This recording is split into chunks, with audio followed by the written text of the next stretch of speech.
Stream. Voice. Let's see.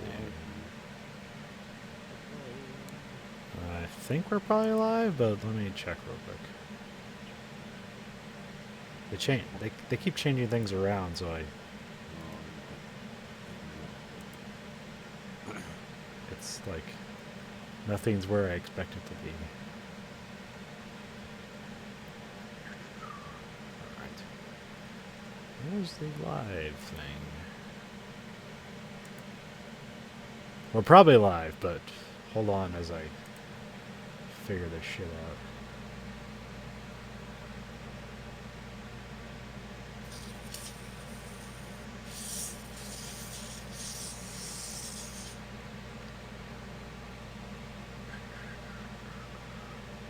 The fuck it?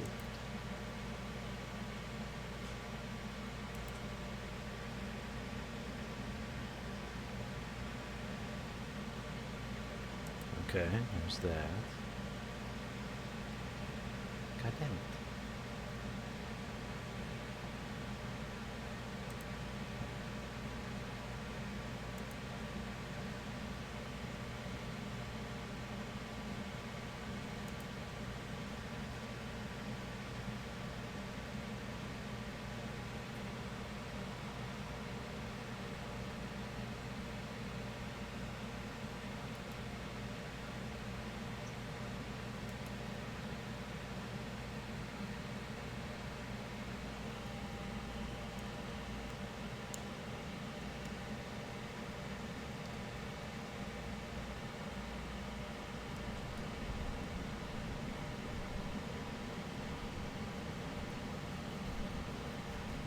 Damn it.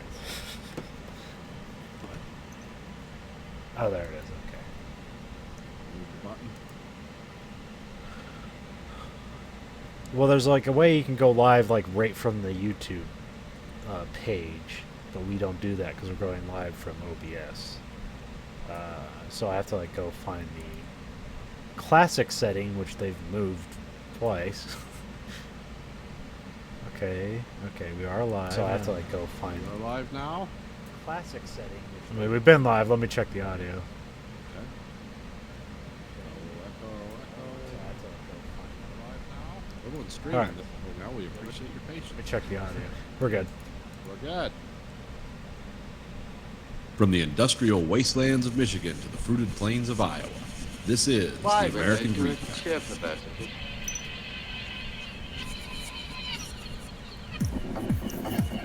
You are the dead. Remain exactly where you are. Make no move until you are ordered. We burn them to ashes and then burn the ashes. Our future motto. Now we can see you. Clasp your hands behind your heads. Stand out in the middle of the room. Stand back to back. Who can explain fascination of fire? What draws us to it? Here comes the candles will light you to bed. Here comes the chopper to chop off your head. And welcome to the American Meat Factory podcast. This is Nathan. This is Conlon. Tonight we have an action-packed show for you tonight. Conlon has witnessed live entertainment, the Roman Coliseum style. Got some models and some video games and a movie. So welcome to the show, everyone. Hang on. I saw a quick New York Times story popped up. Cause the way I don't have the thing anymore, but like still like things will pop up as a story, and usually it's like major stuff. So I was like, oh fuck, what happened when it pops up? Because I don't know if there's some smart thing where it's like, oh, you're not using this app, we'll send you left notifications. Yeah. And so usually like only important stuff happens. But this one popped up and it said, it was a story. Well, I didn't read the story. I just saw the headline. But that's all you need. Yeah, today's world, yeah. You know, you just read the headline and then you just create your own fiction. It was like a patient gets a bone marrow transplant, but then the patient's blood and semen comes up as the DNA of the person who donated their bone marrow. Right, murder spree. Yep, we need to write. Yeah, we need to get on this thriller. We need to write it before everybody else does. Bone clone. Marrow Moonlight. Well, you know, you've heard that theory they have. Not a theory, they're actually doing it with mice about treating obesity. Is they find people who are. There's some people that can eat like anything and never gain weight. Yeah. There is a certain metabolism that enables that to happen. And the reason there's not a lot of those people is because those people don't survive in times of when there's not a lot of food. It's actually true. If they can do what's called fecal transplant. Yeah, yeah. Will actually change your gut biome, but I don't know if they've done this in humans, at least not in America yet. But it's like, yeah, that's what a horrifying, weird idea. Eat this shit. Oh yes, I'm gonna be thin forever. Eat shit. Like, Eat shit and get thin, and then die in a famine. as soon as you get thin, the great American Homodor happens. You need to eat 8,000 calories a day just to weigh 120 pounds. Well, yeah, it's like something with French people. Like, they have some weird metabolism like that because, like, you don't really see fat French people, but their diets are horrifying. It's just like red wine, bread, and butter, high fat, just everything, just butter and everything. Yeah, yeah. That has something to do with they have a lot of highly refined like dairy stuff they do that's been around for a long time in their diets. Yeah. Like the kind of yogurt stuff they have over there also plays a factor. Well, also, I don't think they eat in the quantities that Americans do. See, well, we have corporate food systems here. We don't. Here, you're not satisfied unless, like, you feel like you're gonna burst.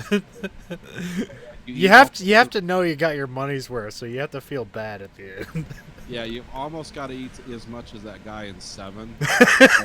Kick you in the stomach, you rupture. That's how we've been trained to eat over that, and food's really cheap here compared to almost anywhere else in the world. Yeah. But it's also garbage too. A lot of our food is pure. You might as well. I mean, it's engineered. Like, how can you make something taste the best with the worst materials available, the worst and cheapest materials available? Yeah, like food scientists, they just have a chart. It's like, okay, we've got cheese, we've got cardboard, and kerosene. Cheap right now. How can we make this into a food? A lot of our problem though is just corn and the kind of meat we use. That's occasionally Joe Rogan will have, he's got all these guys come through, and I always listen to the podcast. It doesn't change my behavior anyway, but it's information about what people are and aren't supposed to eat. But we're not supposed to eat like 5 pounds of meat a day. That's not really what humans do. We're not like cats. But yeah, that's all. Yeah, when you look at what food costs in other countries compared to here, it's like, oh. And also in a lot of places, like in Japan, there's a lot of empty calories in their diet. Because it doesn't really add any nutritional value, but it just makes them feel full. But the thing that's nutritious is like a small portion of fish, not like a pound of meat. The Japanese, I think, have the longest life expectancy now in the world. Yeah. So much so, it's self-inflicted if they die. Yeah, pretty much. You just have to kill yourself. And because you won't die of natural causes. Which is weird because it's all the same genetics over there, generation after generation. They're not a nation of immigrants. The Japanese. No, not a melting pot there. It's a very, whatever unmelting pot it would be, the very stiff pot. Well, I remember this guy was talking about immigration in America and how we get castigated by wanting to reduce numbers, and most people immigrate in the world come to America still to this day, even no matter who's president. But they were saying, like, Japan, which is a full member of the United Nations, which complies with a lot of things except for whaling and fishing laws, and is seen as kind of an okay country, like not evil or anything. It's like last year, like 2 people became Japanese citizens in the whole country. Like 2 people joined up, if America suddenly just slammed the walls and we only allowed 2 people, oh, it'd be the worst thing since the Nazis. But it's weird how like culturally we just accept that with some countries and Yeah. Well, I was. the open hands people. There's been some like weird wrestling stuff with yeah, because like they were talking about Kenny Omega and how he's living over in Japan, and like there's a significant difference between residency and citizenship.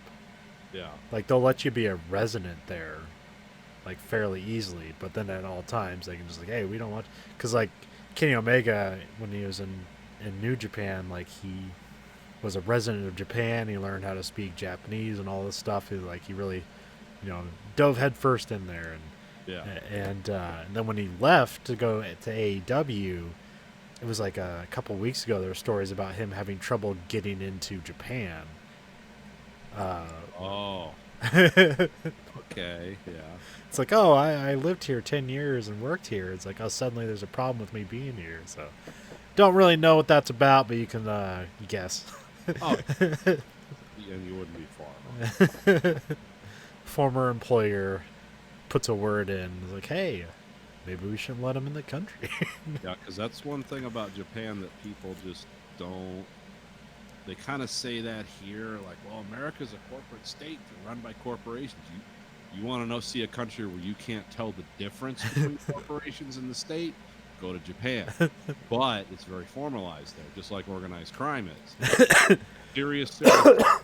Serious violent crime there. But you don't hear about it because there's kind of limits that they won't. There's like walls. Like they don't have like the, Bloody Sunday where it's just like one group's going to liquidate the other group and just hose them down with guns in the street. They don't do that because that would cause disruption and disharmony. So they'll go kill them, but they'll do it quietly. But yeah, you think there's no firewall in America between the government and corporate America. Oh, you have no idea. It's like, yeah. But they're also completely dependent on business because they're an export nation, so that makes sense. It's not some crazy thing like, well, yeah, they kind of have to do that to survive because not really a big internal market there to feed, considering what they produce. I think they're the 4th largest economy in the world, or Yeah. something like that. I mean, Korea's about to pass them, but Yeah, it's usually U.S., Germany, and Japan's up there, and then is China included? I imagine so. one now numerically, Okay. just by weight of all the bodies on that life raft. But they're- Well, yeah, because there's a certain value in like, do you have to import a bunch of shit because you just don't have it, or do you import stuff because it's a luxury for you to do so, and like that's how you value that? Because like, China's exporting a ton, which seems like a good thing, but it's like importing very little, except for Yeah. like food, because it can't produce enough. yeah, there's not a big market in China. That's why these auto companies all lose their ass, because they think, well, China's a developing country. There's going to be a big middle class there to buy cars. There's no middle class. It's very, very rich people and the government and everyone else. But it's like they're turning out college graduates by the hundreds of thousands a week. It's like, well, for some reason, it's not doing them much good.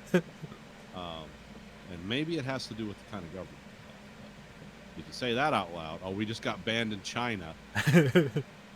Oh no! Oh, no. All our Chinese listeners Chinese listeners.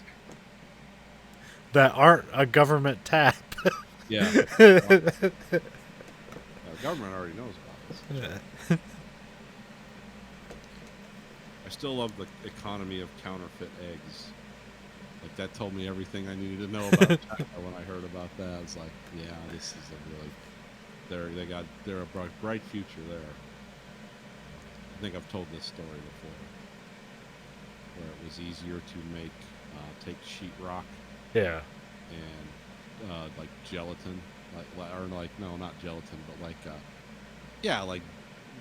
a bouillon, like a beef gelatin, and make a fake hard-boiled egg. It was actually cheaper to do that than to really hard-boil eggs. And you eat them, and it kind of tastes like an egg, but you were not eating something that was meant to be consumed like that by a human. And a lot of people got sick and died, and it's like, oh, this is a problem.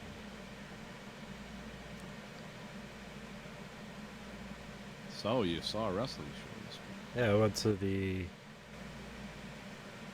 what was it, November 4th episode of AEW Dynamite Oh, okay. on Wednesday. And, You sent me some text pictures. yeah, I think I just sent one. It's like, because I just Yeah. showed up at the place and said, hey, this is what it looks like. And they did it at the University of Illinois in their big stadium, which looks like a spaceship. It's weird. Okay. I mean, it's just a big coliseum, but it just looks like a spaceship. Yeah. What was that first? The setup was pretty cool because they have these different setups where sometimes it's like there's a big ramp that leads out to like the area where the ring is, and then like the ring is, there's a floor on all sides. But this one had the setup where like the ring, the runway goes like directly to the ring. So Okay. there's like a raised platform that goes to the ring. So this is like one of those setups. So that's pretty neat. They kind of add some extra things because there's things where like, guy will jump over the rope and then they'll land on the fucking ring, the ring thing. Which that's how Cody got his, like now he has like a really big scar because he like fucked up a move and busted his head open on the platform. Oops. Now he looks like he's doing the Rock's people eyebrow thing except with a scar. And it doesn't look like it's healing too well, so I think he's just gonna wear that with pride. Might as well own it. Well, it was kind of his wife did something kind of similar because she was a wrestler. She seems to be kind of getting out of that, but she got injured. She had like and then she had to have like shoulder surgery, and there's like a big scar like on her clavicle, and she's a very beautiful lady, so she does a lot of modeling, and she doesn't like cover up that scar. She kind of has it out in pride. Like, this is the result of my work. Like, I'm a wrestler. See, I broke myself. I'm a broken person. In more ways than you can tell. The show wasn't sold out. Oh, it wasn't? No, they haven't sold out probably since the pay-per-view, but like, it's a Wednesday show, like it's a work day, so Oh, yeah, okay. and they're playing a stadium, but like no other, only WWE is selling out, or even WWE doesn't sell out their shows, but they're very good at like making them look like they are. Yeah. Like they'll tarp off areas where they'll like move people around, tarp off areas, and make sure that the camera's never pointing directions where people aren't. Oh, okay.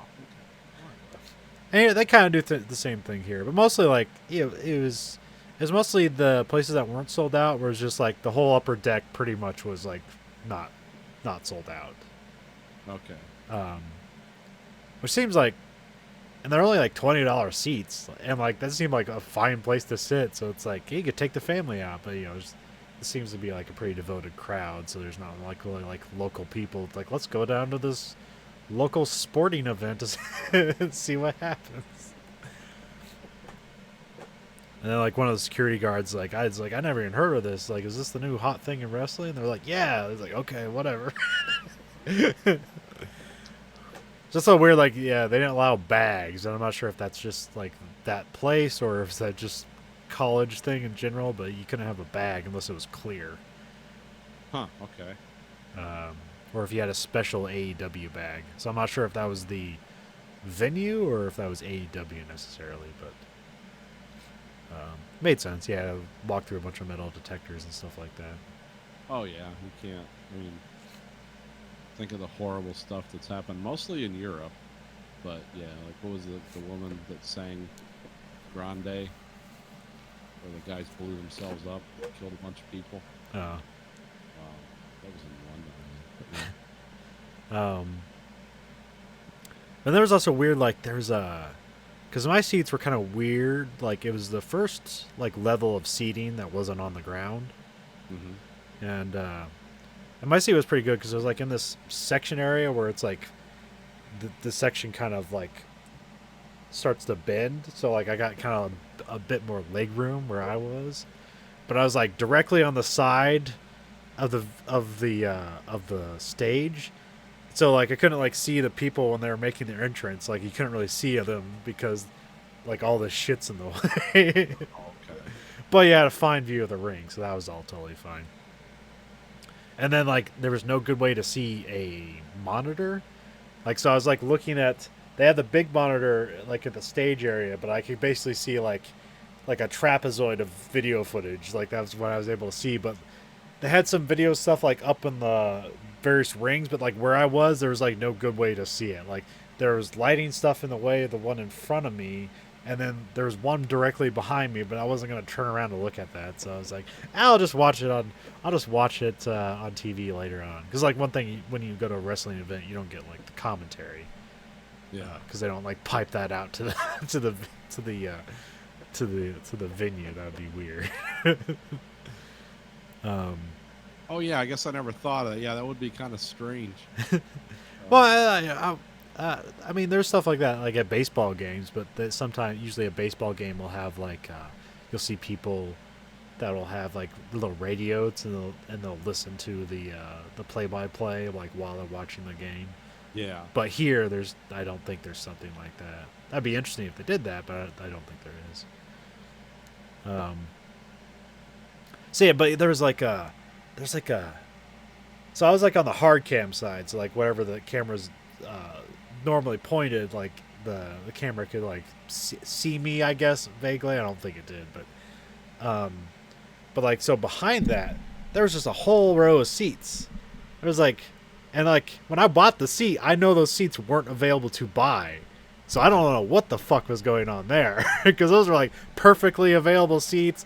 You're behind the hard cam, and they're like in a good spot. Like there's nothing blocking your view. It's like, what the fuck happened there? And I know they've had some trouble with ticket scalping. Oh, okay. But I thought that would kind of be somewhat alleviated because like so many lost their ass on that. Because like I guess a lot of people were like just said fuck ticket scalping, and they just lost their ass on ticket scalping. That there was just like large sections that were just nobody sitting there because the people that bought the tickets didn't want to go to the show. They were just trying to make money off the tickets. So I don't know if that was a thing or was there just something weird with those seats, but yeah, it was weird. But yeah, there's like 4,000 to 5,000 people there, so still, you know, a good amount of people to show up to a show. Yeah, for something going on in the middle of the week, yeah, that's great. Yeah, but yeah, it was a lot better seating than like when I went to that NXT show. So Okay, so it was better than that one, huh? yeah, well, yeah, because like you know, every 5 minutes people are standing up and you couldn't fucking see anything, so that was kind of a bummer. Yeah. Here, because I was in the, you know, I wasn't on the floor, but I was in, you know, angled seating, like stadium seating. So the person in front of you, even if they stand up, you can kind of see shit. So Yeah, that's kind of how the Lions Stadium is. there's also like a weird, like I guess how the stadium is built, it's like has a weird optical illusion kind of thing. Because like if you look at the ring, it looks like it's 20 feet away from you, but if you go look at the top seating area, that whole ring, like you get like vertigo. It's fucking weird. I'm familiar with that. You like transition from this thing looking like it's right in front of you to this thing that looks like it's miles away. Yeah, they had pyro, so that's really loud, and you can feel the heat coming off of it when the big flames shoot out. That's kind of cool. It was a really enjoyable show. I don't know what. It was interesting. So like the YouTube show AEW Dark. So they film one match before the show starts, before it goes on air, and then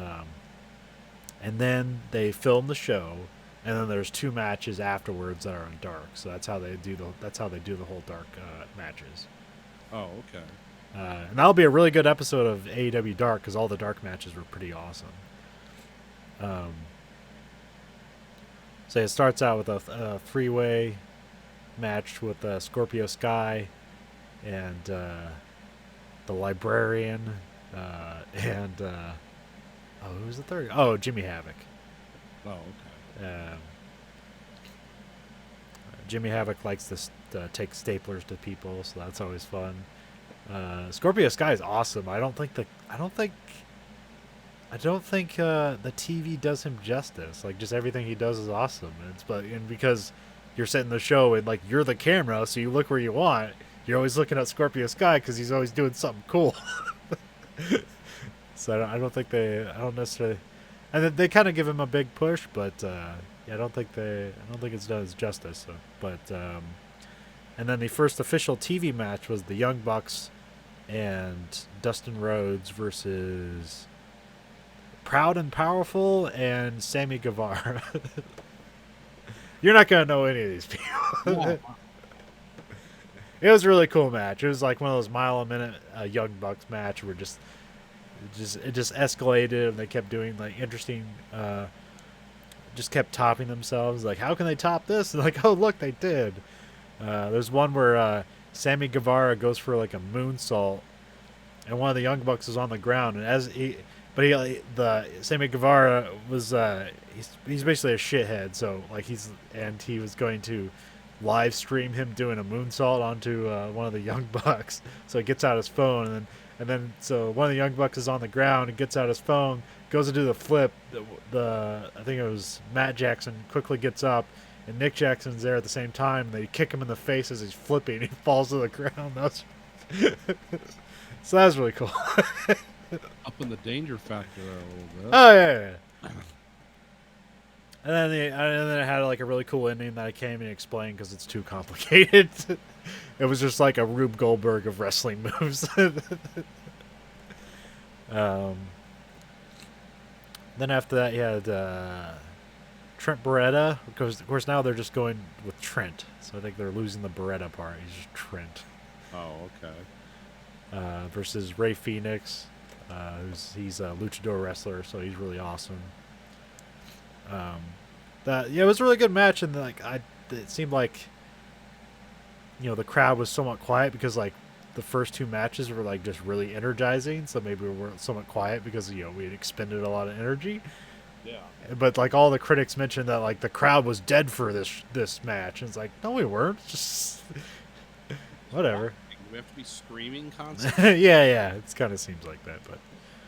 It was really weird is that I don't think for like the first hour of the show I couldn't tell like where the commercial breaks were. Huh.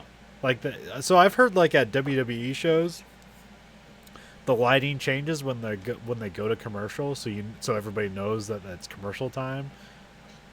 And then that's usually like when the match will continue, but like it's usually like someone will get somebody else in like a chin lock and they'll just hold there for like 5 minutes.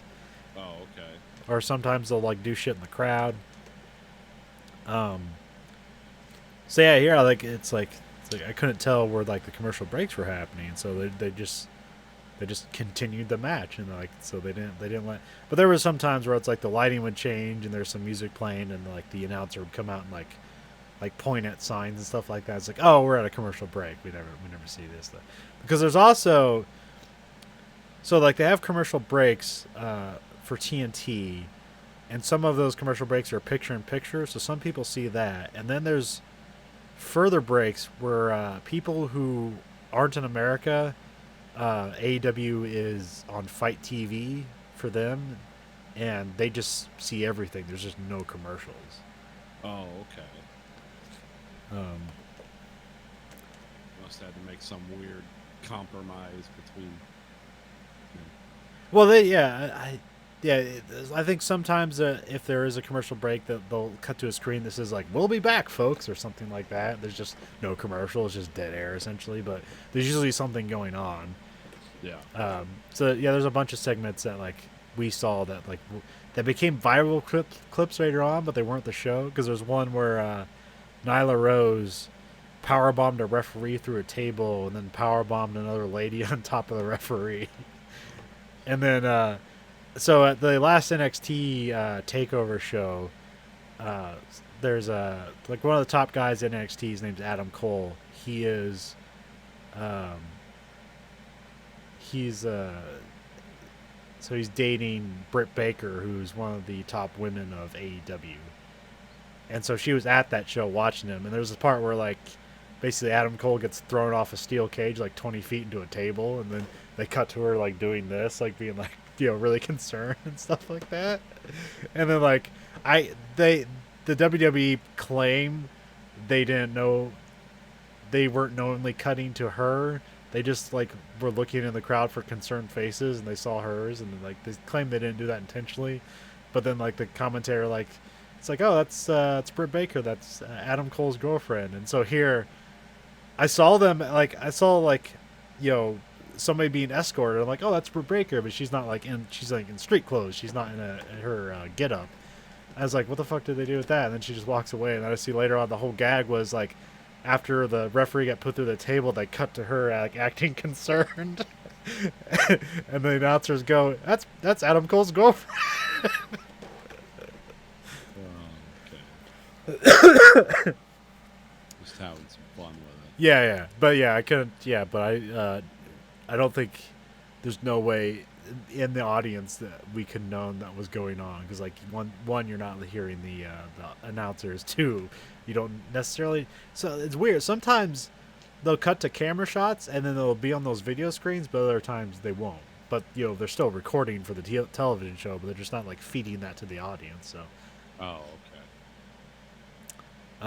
Let's see here.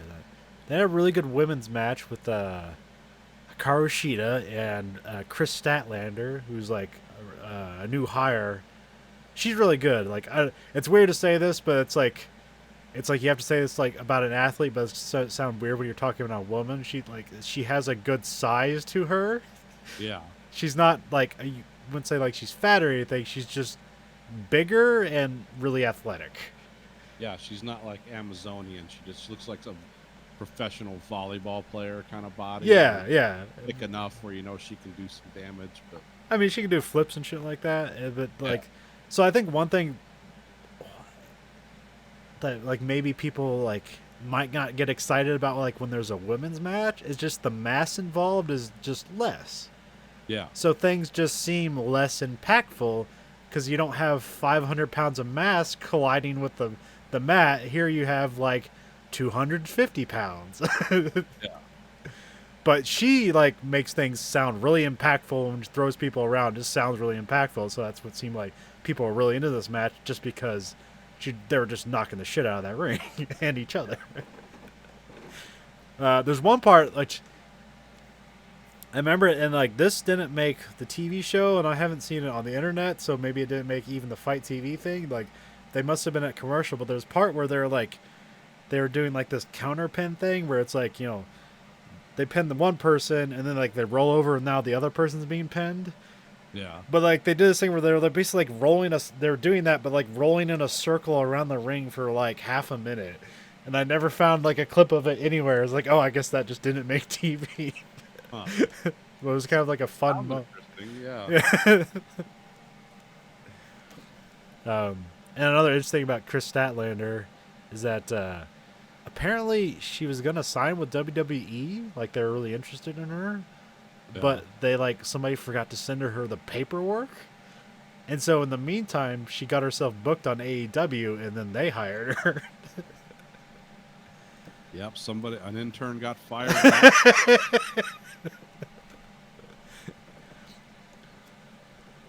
No, what was that? And then there was like I think he had the he had a promo from Cody that was really good. Also kind of weird, but he had like some funny stuff and he told a story. But he's like taking off all his cool shit. Like he was talking about like he has because he's like feuding with his friend betrayed him, so he's feuding with this guy. But like MJF, he said he'll never wrestle Cody, and then Cody's like basically begging for a match. He's like, what's it gonna take? And he's like he says like, this is my Ford Black Ops. There's only 300. They only made 300 of these. I know you really like that truck. And he like throws it on the ground. It's like, it's yours. He like takes off some like $2,000 pair of shoes he has. Like, it's yours. He takes off some watch. He's like, this is the most expensive thing in my body. It's like yours. And he brings out a briefcase of $50,000, and they give $100 to some kid that was dressed up like Cody. That was just kind of like the end of the promo, and it's like, oh, okay. That's interesting. before that, there was another promo from his wife, and which this is like probably the only part of the show where it's like people didn't like it or didn't understand it. Like literally, the crowd started chanting like, "What was that?" at the end of it, because it's like it's really hard to explain. Essentially, she like it's her and Awesome Kong, and after a women's match, whoever has been defeated, Awesome Kong will go up to the defeated person, like punch her down, and then cut a part of their hair off and then collect it. Okay. And like no idea why. And here she explains like, you know, she gives her whole organization a name, the Nightmare Collective, and she says that, you know, they do the jobs that nobody else does. And it's like, okay, whatever. I hope this is going somewhere. I don't know. And then like somebody in the crowd like wants to like, well, she wanted to get Chris Statlander to join her group, but then she hesitated. Also, Chris Statlander, her whole gimmick is really fucking weird. Okay. Because her whole gimmick is that she's an alien who's inhabited the body of this human being and started wrestling to try to essentially to, like, one of her catchphrases, I want to become your leader. So she thinks that she's going to become the leader of the earth by wrestling. Well, she's not far off if you look through our tour. And she'll do some ET stuff where, like, you know, she'll touch fingers with people like it's ET, and then, like, you know, download all their moves and stuff like that and be able to counter the person or whatever.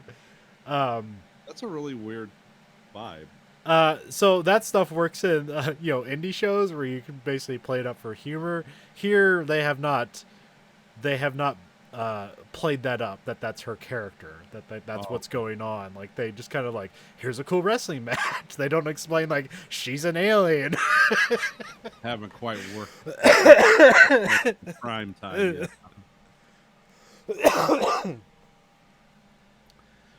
So yeah, and then basically somebody in the front row like said she wanted to be tribute, so Brandy Rhodes like cuts off a piece of her hair, and then I guess they go to commercial, and then like one of the stagehands comes out with a pair of clippers, and like they shave her head off. Okay. So, and then that was it. Like, no idea, no further explanation of why they're doing this, what's going on. And at the same time, they also have a new faction called the Butcher, the Blade, and the Bunny. Okay. And before all that, there's a faction called the Dark Order. And so they're all very similar factions where it's just kind of cultish. And like everybody kind of hated the Dark Order at first. Because they didn't know what the fuck they were doing. They have an interesting thing where they have just a group of people that follow them around called Creepers. And there's the main guy is named Evil Uno, and they'll build a throne of creepers. Like, one guy will sit down, and then like people like act like, you know, it's a Game of Thrones throne, but with people. And then Evil Uno will sit down. They're having fun in the writer's room. Oh, they don't have a writer's room. Oh, they're not. Oh, okay. They write the wrestlers all write this themselves. Oh, okay. So at WWE, now they have like 50 people in a writer's room, and then they determined for AEW the experiment they're going to do is like, what if we didn't have writers and the wrestlers were just the writers? So it seems to be working out pretty well. So They have a bunch of factions that have branding problems because you can't really tell one apart from the other. But yeah, well that could be a downfall of letting everybody write their own stuff and everybody kind of hits on the same vibe, or there's a theory out there, and this would be kind of interesting. So Marty Scurll, the villain, who used to be part of the Elite, his contract is up with Ring of Honor. okay. So if he like comes up and appears in AEW, and then like, you know, all these factions groups are secretly all part of him, that would be interesting. Oh, okay. If they aren't, this is gonna be weird. But like they kind of rehabilitated the Dark Order because they have these new video segments where essentially like the Dark Order is a cult. They're kind of like preying on incels and like say like, hey, do you want to be successful and things like that. Okay. And then that's what the creepers become. They put on the mask, they build a throne for evil Uno. And those been really good at like, okay, now they're telling a story, because beforehand they're just be like, here's a fat guy, here's a really short but like muscly gifted guy, and they're a tag team, and then like here's a bunch of creepers doing stuff, and like, what does this have to do anything? But so now they're finally like telling the story. It's like, okay, now this is more interesting because they have like a backstory to them. Yeah. But after all that, then you had the Christopher Daniel Pentagon Jr. match. Pentagon Jr. is the brother of Ray Phoenix, so they're both luchadors. Ray Phoenix more of a high-flying acrobatics guy, and Pentagon Jr. is more of just like hard-hitting guy. Okay. So I know like the critics kind of like ripped this match apart, say it wasn't very good, but like the thing I'll tell you, like, man, like Pentagon Jr., everything he does sounds impactful. Yeah. It's like, oh man, he's fucking that guy up, which might have been a problem later on, because there's like a thing he does where he just like kicks somebody in the back in the meaty part of their leg, and Okay, and if you hurt. kick it, yeah, well, it hurt, but also if you hit it just right, the slap it makes just sounds horrifying. Like you just broke that man's leg. Yeah, that's a pretty thick part of it. Not a good way to fuck up somebody's knee. But I mean, if you do it right, it's more sound. It sounds worse than it actually yeah, is. these guys, there's an art form to this. Sometimes they just beat the shit out of each other to make it look good.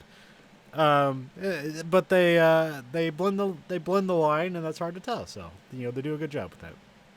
There's a part where Christopher Daniels goes for, I think it's called an Arabian press.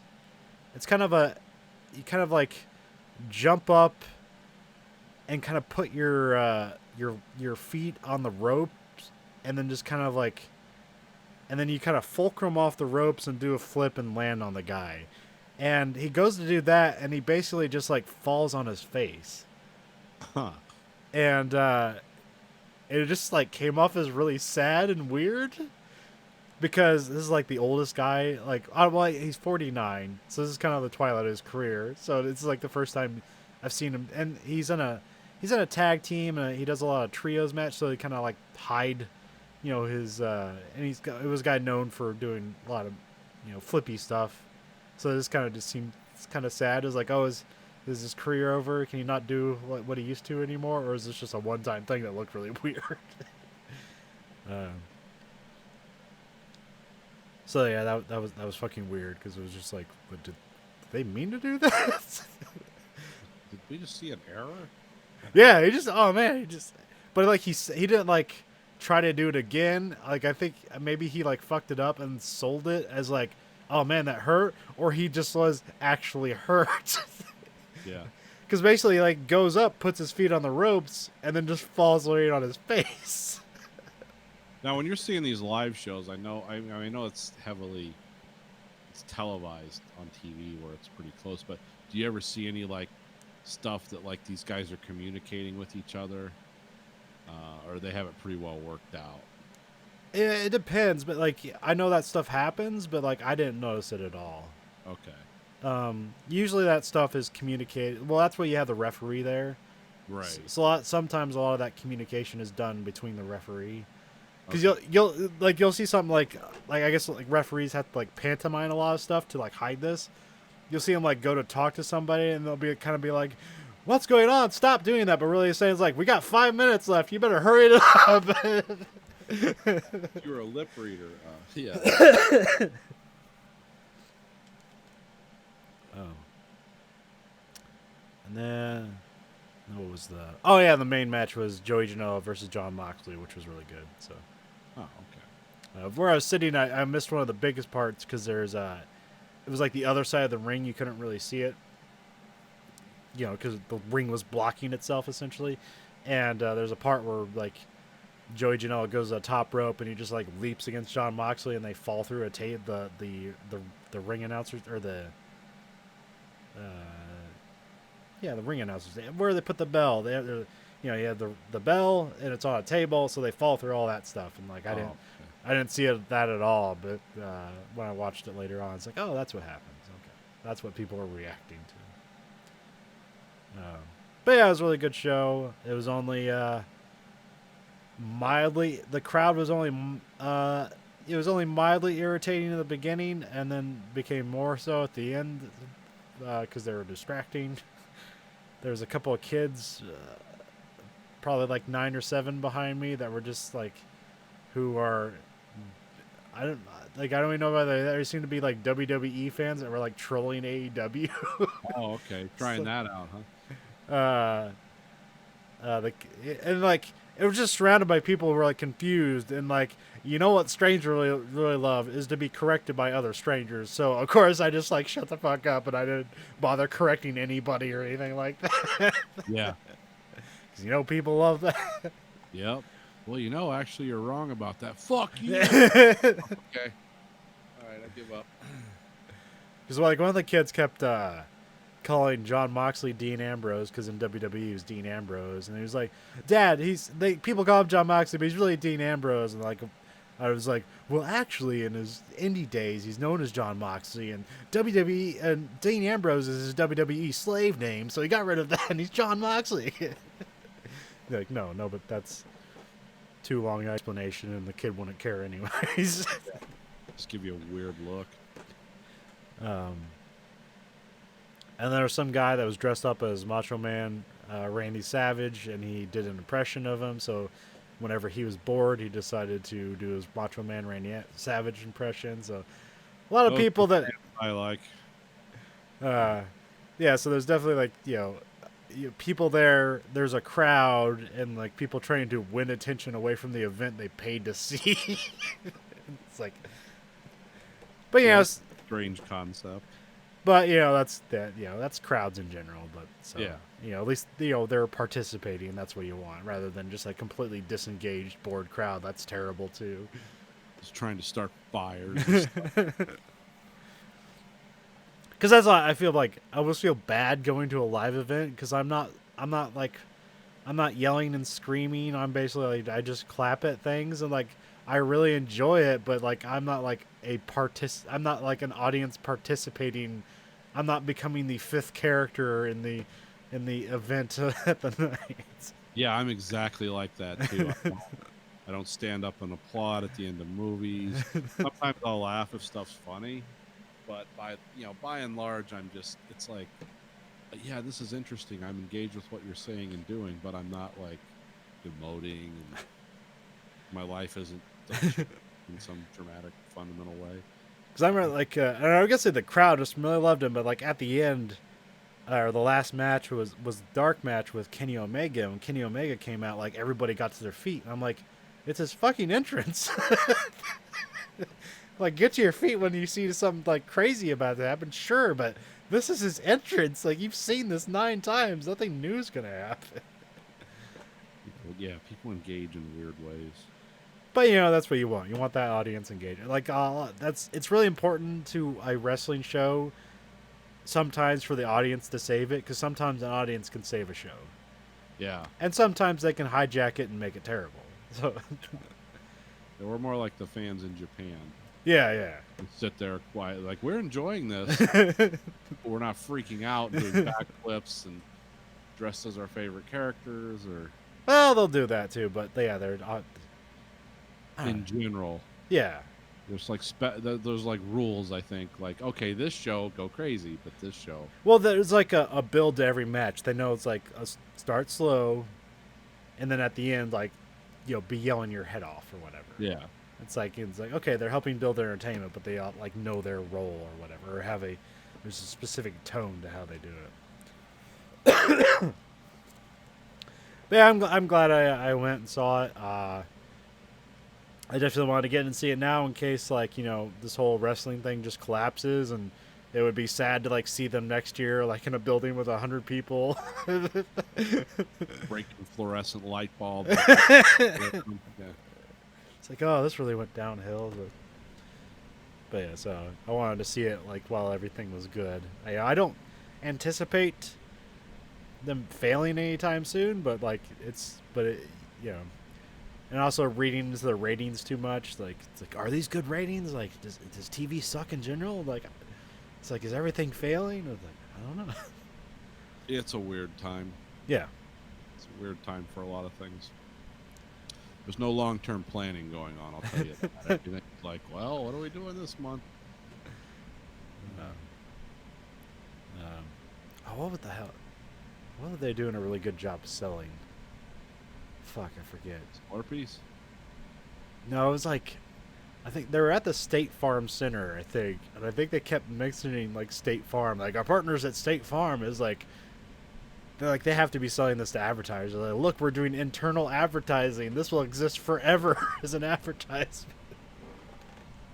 Oh, yeah, that's definitely yeah, I could see that. But like they're even doing it like when they weren't prompted to. It just like came up as like, hey, we should just do a callback to our sponsor. Which is like both annoying and good. Because, you know, it's like they do it in a fun way where it's like, oh, they're kind of fun, you know, whatever. It's like, I'm not going to join State Farm, but whatever. Like, but like you show that to State Farm, it's like, oh, look at this. Like, an audience is reacting to a commercial. Positively. Like, I like that the dichotomy of, like, sure, you got the Crackle Barrel clash. Like, that was really good advertising for the Crackle Barrel. Also, it was like a kind of pretty violent match for the Crackle Barrel to be advertising. But there wasn't any blood, I don't think, or at least not an excessive amount. So it was just right for Cracker Barrel. It was fun and violent. It was like violent fun. It's not like we're gonna. It was like Looney Tunes violence. Yeah, it's not like we're gonna stuff a bunch of biscuits into this guy's mouth under the onus of suffocating. That would be too dark.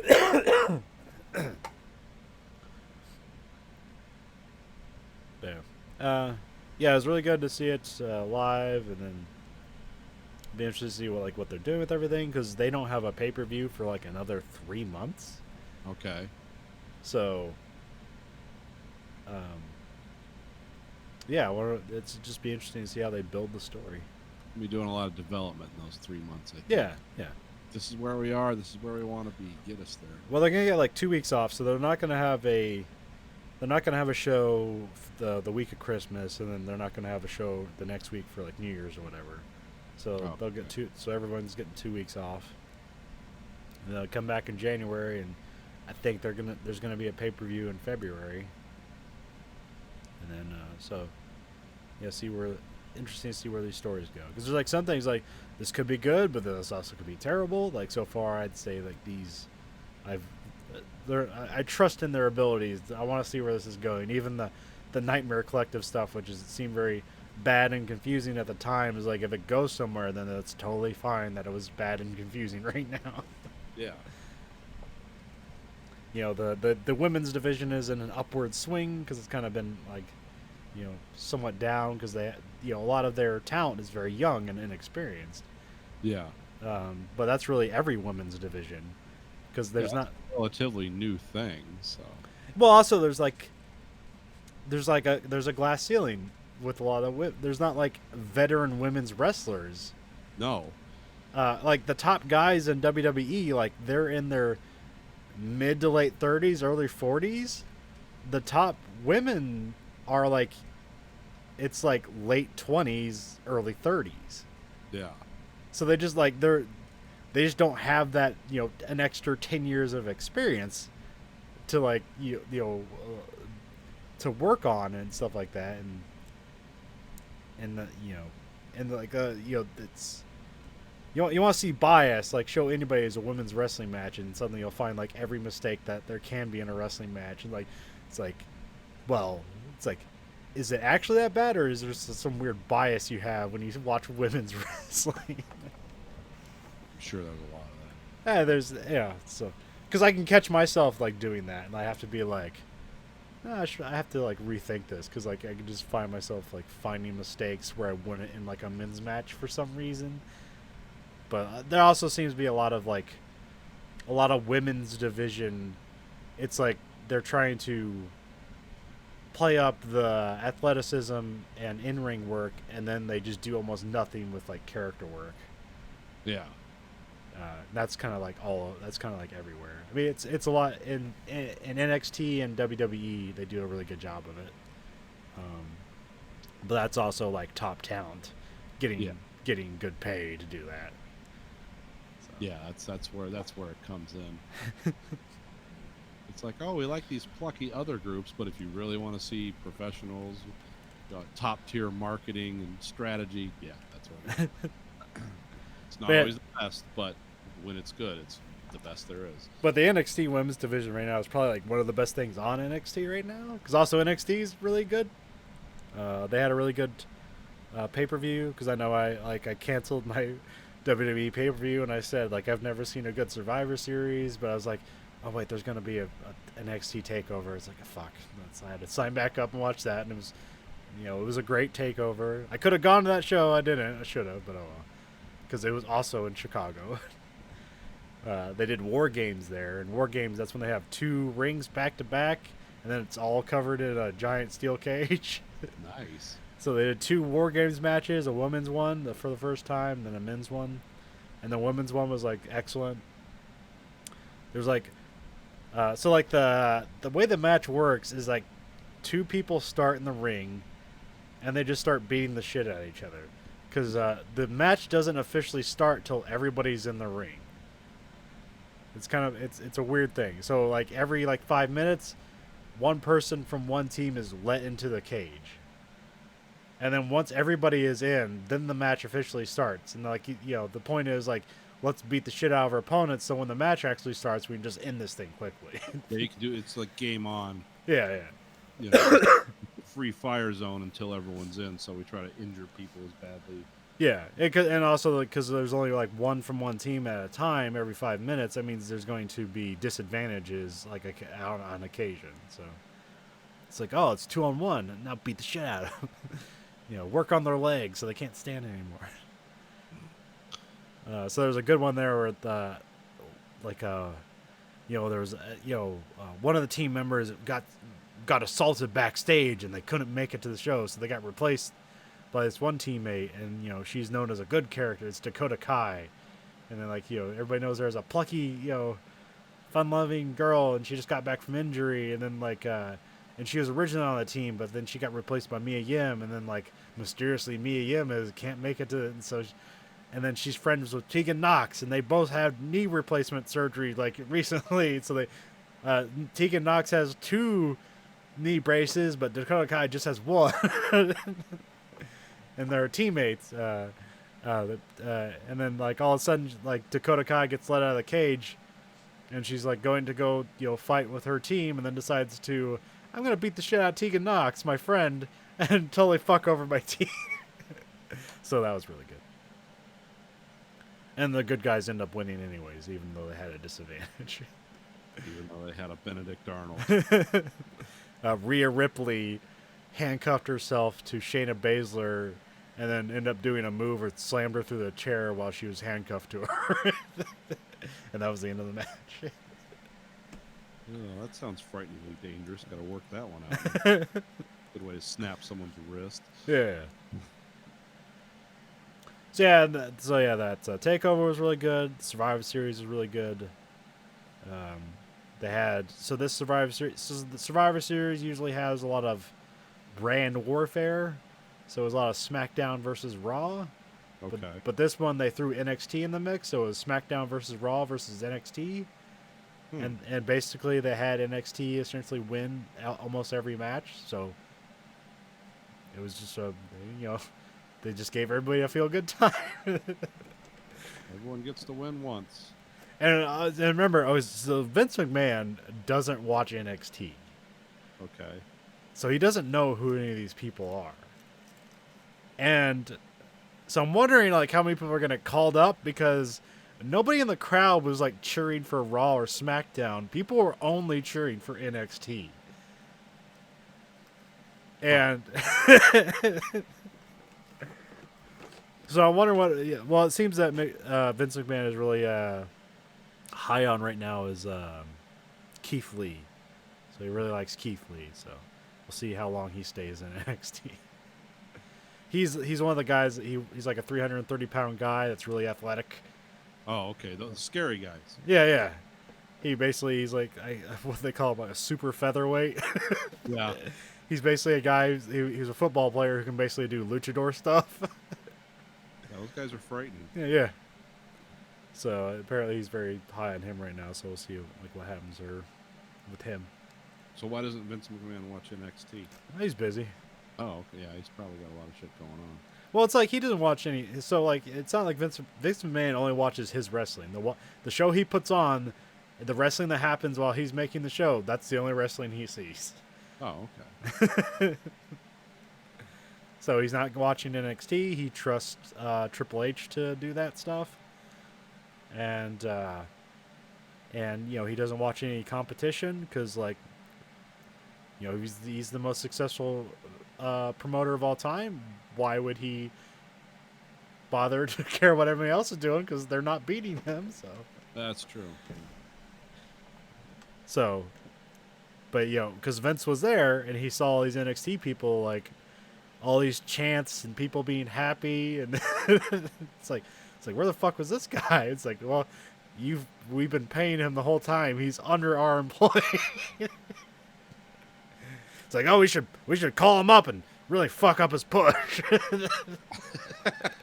Make the audience hate him. They love him right now, but what if they hated him? Such a Looney Tune. He's having a good time, though. Well, pretty soon he's going to be busy once the XFL starts, so he probably won't be involved with any wrestling once that starts. So. Oh, gonna try that trip down that road again, huh? Yeah. As soon as I believe as soon as the Super Bowl happens next week's XFL starts. Oh, okay. So. Well, good luck, guys. This is the 5th time someone's tried to do that. Second time for him. He had that. What was it? The America Football Alliance, the F or something like that. AAF or AFA, I can't remember. Or American Alliance Football. I think that was it. That was like born out of the guy who did the documentary for the XFL. And they got a guy to give them some money, and they had a lot of interesting, cool ideas, and then the money wasn't really there, and it all fell through. Yep. What was the other one? Wasn't there one called World League? Yeah, there's like an NFL Europe that happens. They do like scrimmage games in the summertime, but like fucking nobody watches that shit. Yeah. They have weird teams like the London Knights. Yeah, let's watch some people that wouldn't even make the 4th string on an NFL team play bad football that's not even wouldn't even be good in a college game.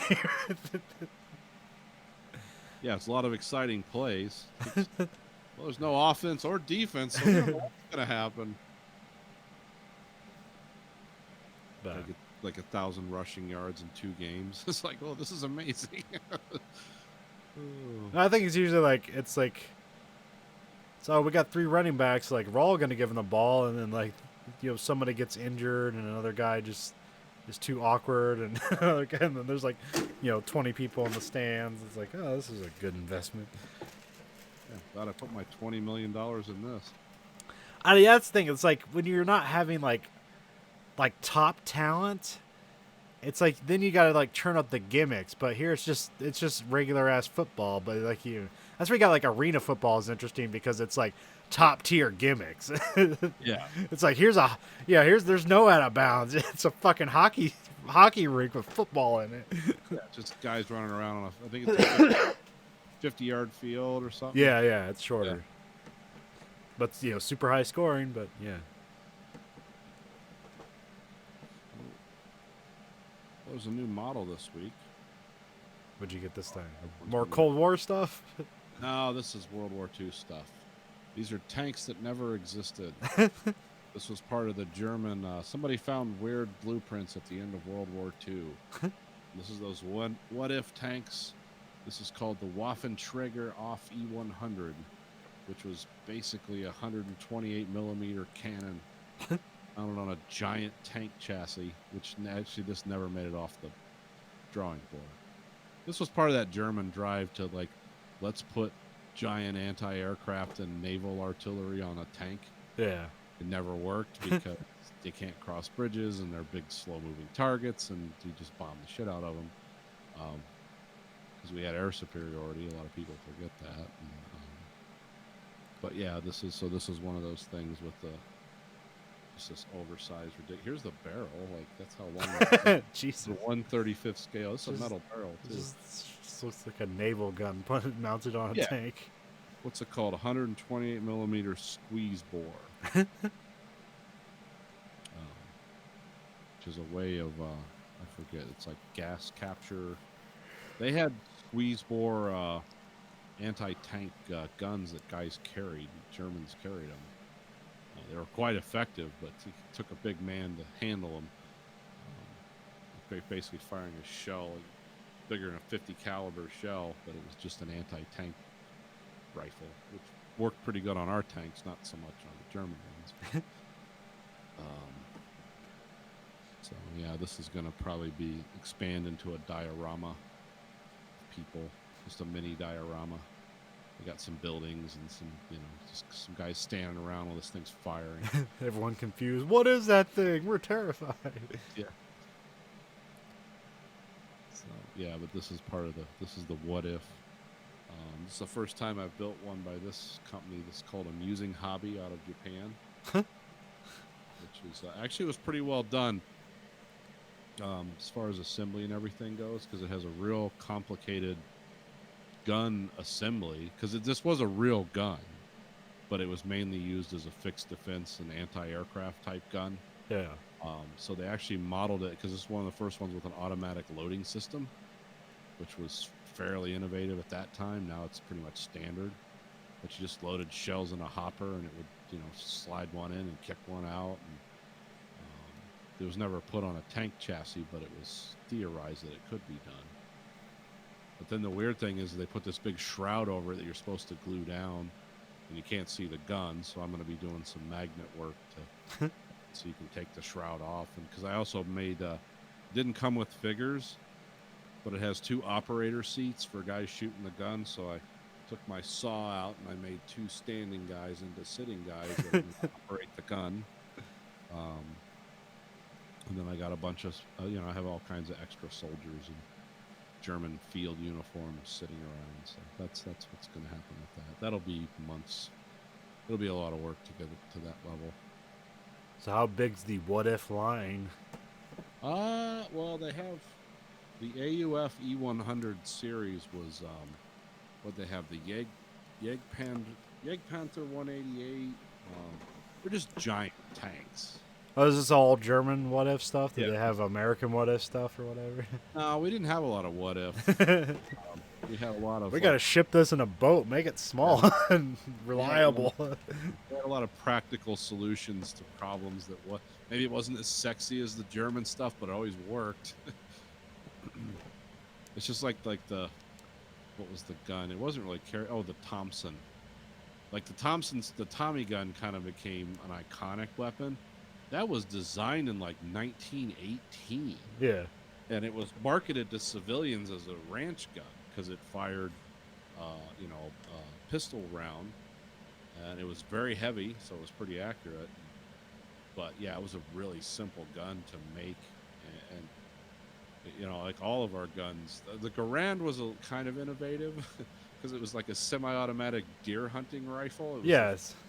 It was devastatingly effective, but it kind of had a weird mechanism because we never figured out how to do. Like we could clip feed, or we could magazine feed pistol ammunition, and we could magazine feed certain. They really didn't have assault rifle rounds back then. You had big deer hunting rifles, and you had pistols, and that was the variation thereof. But us and the Russians. Well, the BAR is magazine fed, but also that's a whole different thing. Pretty slow rate of fire, and but also like took a man to control that damn thing. Too. Yeah. That was it was a 30-06 round, just rapid fire.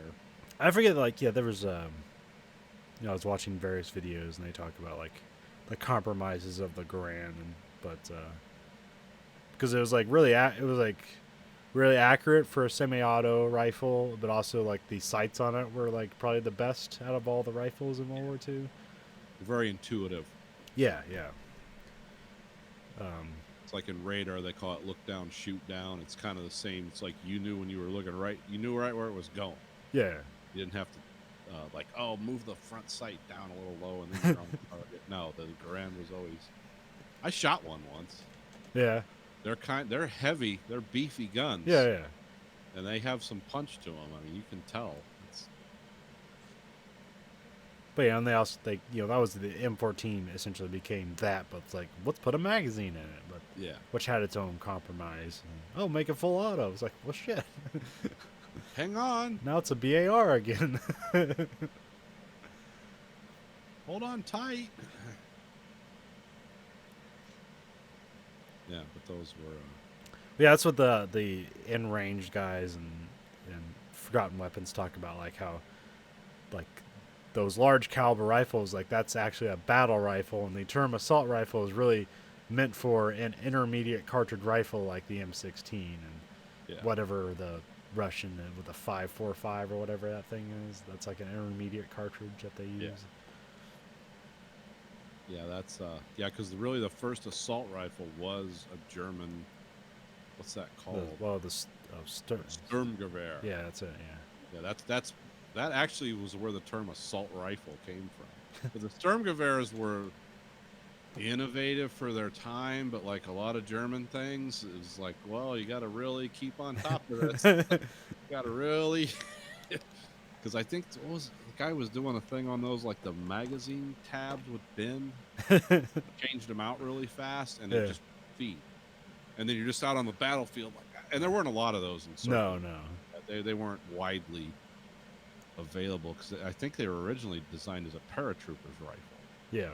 But yeah, I mean the KAR-30 was the main German rifle. It was a bolt action rifle. And then they had the grease guns. They had their version of that. Those were 9mm. Sounded like a typewriter. Tack, tack, tack, tack, tack, tack, tack. But yeah, so yeah, no weird. The weird American like what if stuff is like, well, I did the XB-70 Valkyrie. That was a what if, but that was actually a flying thing. We have a lot of Cold War stuff like that. Yeah. Our what if phase. Well, like you said, like World War II was more of a practical application rather than, hey, we have all this money and time to build something weird. That was like pretty much the entirety of the Cold War. It's like we have this time and money. We're not actively being attacked. Now, we did ultimately build the weirdest, most exotic weapon in World War II, but that was used twice. And oh, it's like when you go for the atomic bomb, it's like, oh, okay. Yeah, that was a bizarre exotic weapon. Yeah. Could not build. But yeah, that was. I'm trying to think of what are some of the other Cold War stuff. There's some models of like what if Cold War stuff, but not a lot. Like there was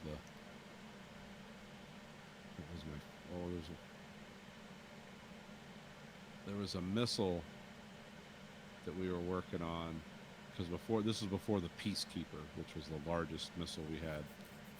And it was so upsetting to everyone. We had to sign a treaty that we wouldn't use it, but they had a missile called the MX-07 General that was supposed to have 100 megaton warhead on it. It was going to be like a Saturn. It would be this huge missile. And in the 50s and 60s, it was on the drawing board, and we could do it.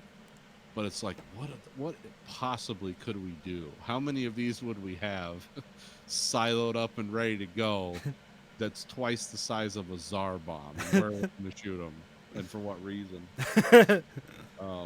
Just out of self-hatred. I want a miniature sun over here. Yeah. And then they had, there's all kinds of weird shit we played around with.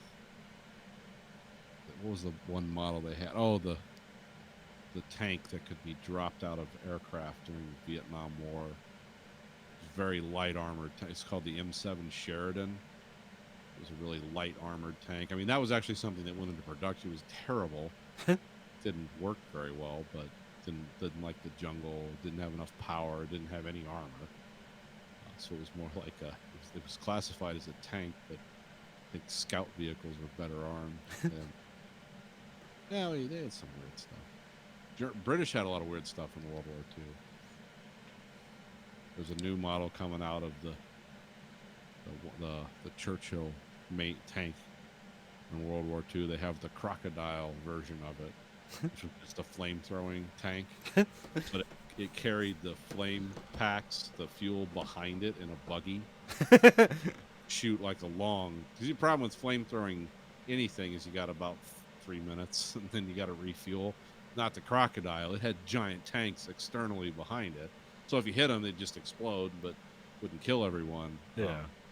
But yeah, supposedly the Germans, if the crocodiles broke down, the Germans found you, they just shoot all the guys in the tank. They didn't even try to take them prisoner because it could throw fire like 300 yards. It was really impressive because it was high pressure.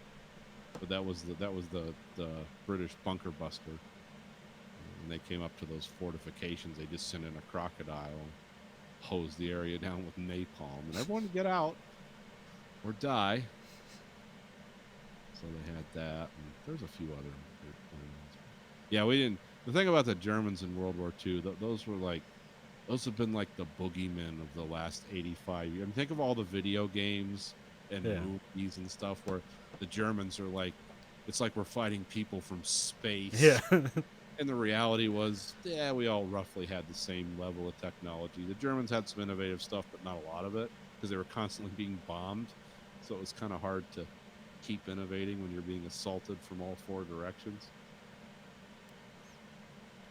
Ian just put up the forgotten weapons on the weapons of the Sherman tank. Oh, okay. So that was pretty. So it's mostly just a bunch of like Browning 1930 cals. Oh yeah. In various positions on the tank, but then I found out the 50 cal they have on top. Like I was like, what was? Because I always look weirdly positioned and like, what's that there for? I was like, it was their anti-air gun. Yeah. So that's why like you stand on the outside of the tank to use it because you're supposed to be like, oh, there's an airplane coming and like point it up to the sky. Yeah, there was actually a time that was a viable defense against aircraft. Just hang a 50 cal somewhere. But then they said that because of the efforts of the Allies and the RAF, they that they didn't have too much trouble with the Germans bombing the Shermans. No. Yeah, well, there was like a scene in Fury where they actually kind of got it right when they showed a bunch of Sherman tanks attacking. They were attacking artillery, but it was mainly infantry defended fortification. I remember just that wall of fire the Shermans were throwing forward while the guys were marching behind them. Yeah. Really, what that tank was designed to do. It was a infantry support tank. It's just that's the one we had, and it's like, well, we're going with this one. Oh, the German tanks are a lot better. It's like, yeah, we got like 50,000 of these fucking things. I mean, well, that's the thing. That's the thing I was talking about. It's like like why the Germans could build these giant tanks or whatever, is because they didn't have to ship it anywhere. Yeah, it's like we had to put these things on a boat across the ocean, and we needed them to work. So it was these simple, reliable tanks that they aren't super tanks, but they'll work in a pinch.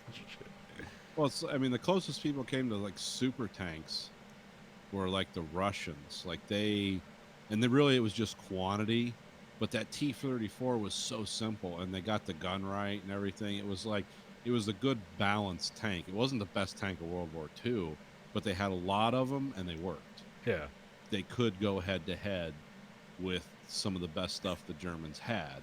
Now their tactics were horrendous. Battle of Kursk, I think, what did they lose? Like, they had a bunch of Tigers at the Battle of Kursk, and more of them were lost to damage, where because the crews were always just told to destroy the Tigers if it's immobilized. So we don't want the Russians to steal our tank secrets, which the Russians could never make it. The Tiger, so they lost more tanks to crew self-destruction of them, and the Russians wasted so many lives. Just sending waves of tanks against the fortified German positions where the Tigers weren't even open field. They were just kind of like in berms, just annihilating these Russian tanks. And they could have easily, if they used flanking maneuvers or stuff, just wiped these guys out. Because half the Tigers wouldn't run. They'd throw tracks, something would go wrong, but then they just pile up dirt around them and use it as a piece of artillery, and it was really effective. Well, the Russians just let's keep throwing shit straight in, right in its field of fire. It's like the turret is having to be rotated by hand, General. They can't even make it. Just go straight at it. Well, 30-degree arc of fire. We can just maneuver outside. Nope, straight at it. That's what the commissar wants. So we're gonna kill 500 people. We need a body of evidence that we the- tried. The Russians, kind of inversely use that Vietnam strategy of counting bodies in victory, but they were counting their own. As 5,000 men died, it must have been a good fight. But sir, if the Americans and British did it, they would have only lost 200 people. Well, that doesn't. That's how they think. The Russians had terrible. 200 unequal deaths. And how many of those people were from the upper classes? Christ.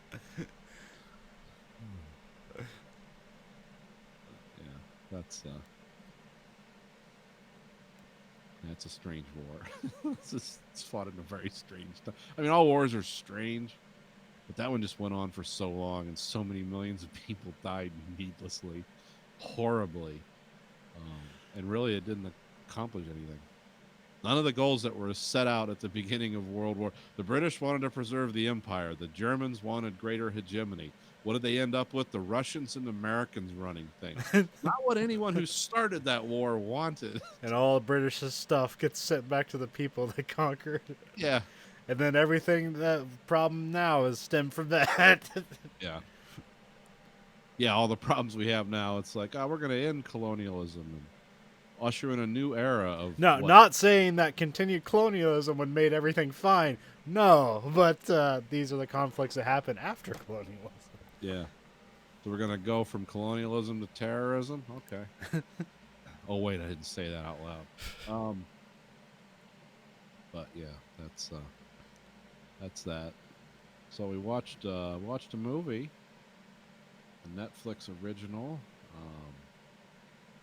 not Watchmen. What happened to Monday? What did happen on Monday? With Naomi Pace, Yeah. Willem Dafoe, and Glenn Close, and a bunch of other people I don't know. Yeah. Which other European people? I don't know if I have like positive things to say about this movie. I can only really say that I was doing lots of other things, and I tried to have this movie win my attention, and it did not really. Oh. So I didn't necessarily like it. I'm not sure if this is one of those Netflix buys, because it seemed like Netflix bought it, but I'm not really sure from who. Yeah. This is a European conglomerate film. Okay. Yeah. I don't know. What are your initial opinions of this movie? Well, I watched it. I was building tank tracks, so I'd be pretty engaged in it because building tank tracks is mindless. At first, it really kind of got me. It had kind of a Children of Men vibe to it. Yeah. Kind of with the overarching, kind of a different version of the overarching structure, but just the darkness and the grittiness of it initially, and then it gets really fucking dark. It really hits the accelerator. Yeah. Because when Willem, one of the girls like cuts her finger off in a skateboard accident, so he has to cut all the girls' fingers off with a butcher knife. So they all have the same deform. Well, I guess we didn't really explain anything about what's going on in this movie. Sometime in 2077, there's a global population crisis. There's also there's global warming, so there's less land mass, more people, and not enough food to feed them. Yeah. So they start enacting like a one-child policy, but then miraculously we have food because of science. Well, we'll see. What happened was the world was overpopulated. They came up with super GMO foods, so we could get more yield from less land. But that also caused a lot of genetic mutation and a lot of people giving birth to 10 and 12 children at once. Oh, okay, yeah. But it was because of the GMO food that women were having litters of children. but we could keep feeding the GMO food and keep having more children. But so the global population problem, which was always a problem, now was exacerbated. So then apparently there's just like a one world government now, and they have it's global one child policy. It's supposed to be like your extra children are supposed to be put in cryostasis until Yeah. until when? Until the world becomes until the population controls make it possible for them to come back. Okay. But spoilers, they're just incinerating all the children, excess people, because they don't have that. They seem to have a fairly high level of technology, but it's Yeah. not widely exploited.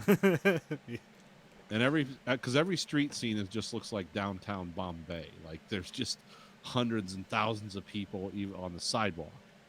So you're in this overpopulated, dirty world, and you have these sisters that were born. There were 7 of them, and their dad wants to keep it a secret. So they're each named after days of the week, and that's the day they can go out in the world. Yeah, they all have to pretend to be one person. Yeah. But like everybody gets their one day to go outside. Yeah, so they have to go to the same job and everything, pretend to be the same person, but they're all kind of unique, which I thought Noomi Rapace did a pretty good job with. Yeah, right. Yeah. Creating the characters because they all. Did you ever watch that show Orphan Black? Yeah. I thought she did like as well as what she does in that show. Yeah, and considering like they after the first 30 minutes, this movie really stomps on the gas. Yeah. And people start dying quite a bit. Like this is one of the grittiest science fiction movies. Yeah, I was not expecting I was maybe expecting like one sister to die, not like almost all of them. There's only 2 left at the end. Yeah, 2, yeah. And one of them betrayed the other ones. And it's like, oh yeah, it has a lot of interesting story elements, good casting, and a good look to it. But I'm not going to say this story like, oh, this is all 4 corners have been touched here. I know why they're doing it, who's doing it, and it all makes sense. It didn't have that. The story kind of got stupid. It's like, well, we have this strict law about not having more than, not having no siblings. And we have this authoritarian big brother state. Okay, we found out this one girl's been doing this and she betrayed her other sisters. Let's send an army to her house and kill the sisters. No, we got to keep it a secret because Glenn Close would be embarrassed if her policy didn't work. So it's like, huh? So you're gonna let people run around and fuck your whole system up? Okay. I didn't buy it. Yeah. But as far as the acting in the movie, like, it looked great. The story, it was just so bleak and dark. You kind of overlooked the fact that the story is sort of dumb. I was like likening it to Equilibrium. Yeah. Okay. Where it's like, it's a cool movie with a lot of cool elements and things done well, but ultimately it's hard to say it's a good movie. It's an entertaining one. Yeah, Equilibrium was one of the best B movies you'll see in a while.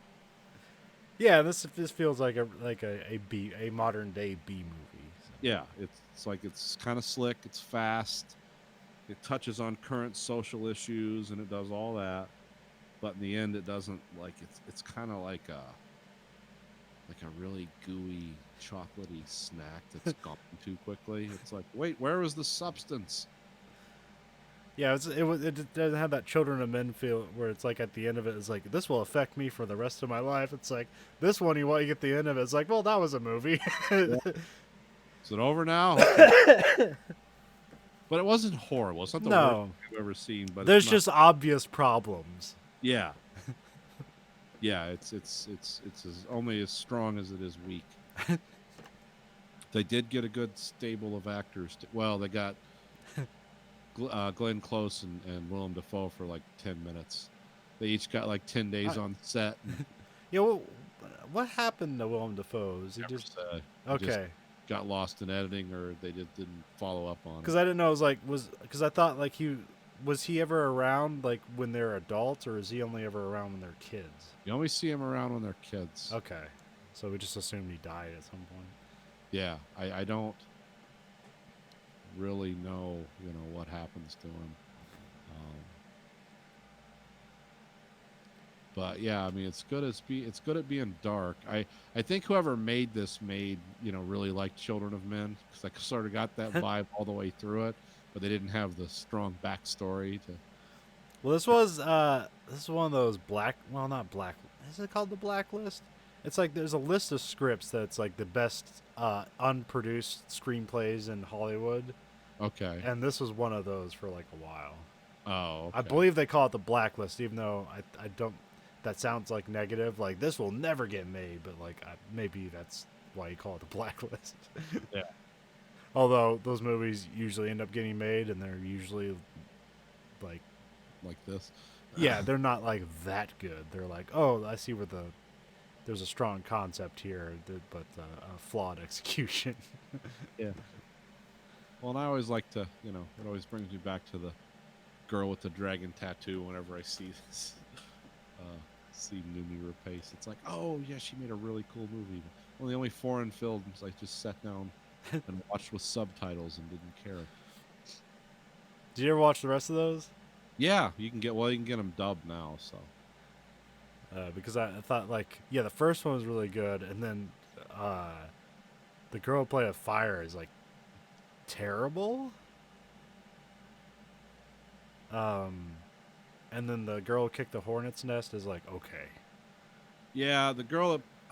They see. I read all those books. But I There think was a lot of shark jumping in those books, and I think the movies went the same way. yeah. Because the Well- first, it's like so stunning. It's like, how do we top this? Well, I think one of the problems with the girl who played with fire is that the whole like twist was like it's like you're giving because the first one was so good, you're giving the movie a lot of credit. It's like, and then they do a twist that's so like by the numbers, it's like laughable. It's like, oh, that's embarrassing. I'm trying to remember the differences between the book and the movie in that one too. But also, I think there was a problem with like they rushed the production of the last two movies, and there's like a thing where I believe in like Sweden, it's like more of a mini series, so it's like a 4-hour movie, and then they cut it down for release here to like 2 hours. Oh, so we're getting like the dumb shit American version. But Yeah. Okay, I can see that. Well, I'm not sure if the extended version makes it better. It just might make more sense. Might fill out the story a little more. Yeah. They did another one of those. Like there was that American remake with David Fincher, but then there was like a new one that wasn't a part of that trilogy, and I don't think was it the Spiderweb one or whatever, something like that. That was like the one like. Yeah, where they just tried to bring the characters back, but with different writer. Yeah, but was this because there was that book he was working on, and then like somebody else finished it, right? But was this a whole different one, or was it that one? It was a different. I think I could be wrong. Okay. Different one because he died suddenly. Because I thought they came out with that fourth book, but it was just like written by somebody else, and Yeah. I don't think anybody gave it much mind though. No. No, the girl with the dragon tattoo was one of those phenomenon things that came into. It's kind of like ABBA. It's like something from Sweden that's kind of cool, and then we forget about it really quickly. Well, whatever. We got Star Wars to worry about. And actually, the David Fincher movie was pretty good. Yeah, it was really good. Well, it's a David Fincher movie, so. Yeah. I like that they didn't try to Americanize it too much, but they did, but they didn't. Yeah. I mean, they made it appealing, but they didn't like totally abandon it, or set it in Alaska or something stupid like that. Like, Well, they didn't make it happy either. It was like as dreary as it's supposed to be. yeah, oh yeah. So yeah, it's good to see her back in action. I watched her in some movie where she was like an assassin. She does a lot of those weird, like French, American, British, Belgium funded movies. Yeah, like, yeah. That's where the funding from this came from. But she lives in London, so that's probably where she gets her work from. Is she Swedish or is she like German or something? I can't remember. I think she's Swedish. Okay. I could never place that name. Yeah, she was born in Sweden.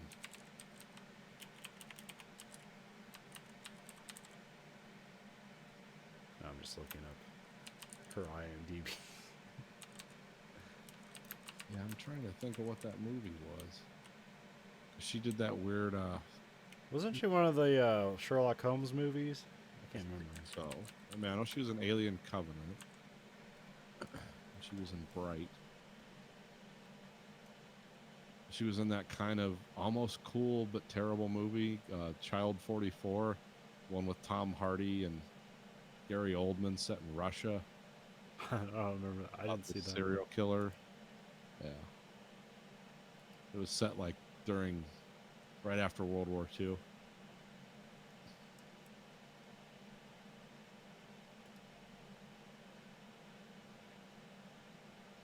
She's in a. Yeah, she was in Game of Shadows.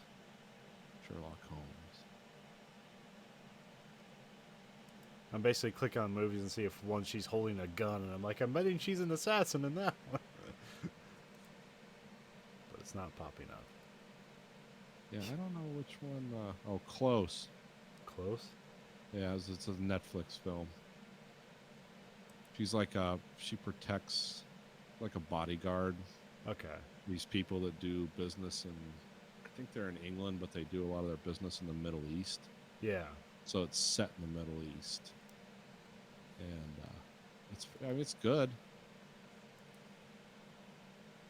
It wasn't bad. You didn't really hear much about it. It kind of had a weird ending. Stockholm. I've never seen that one. It's got Ethan Hawke in it. Crime film.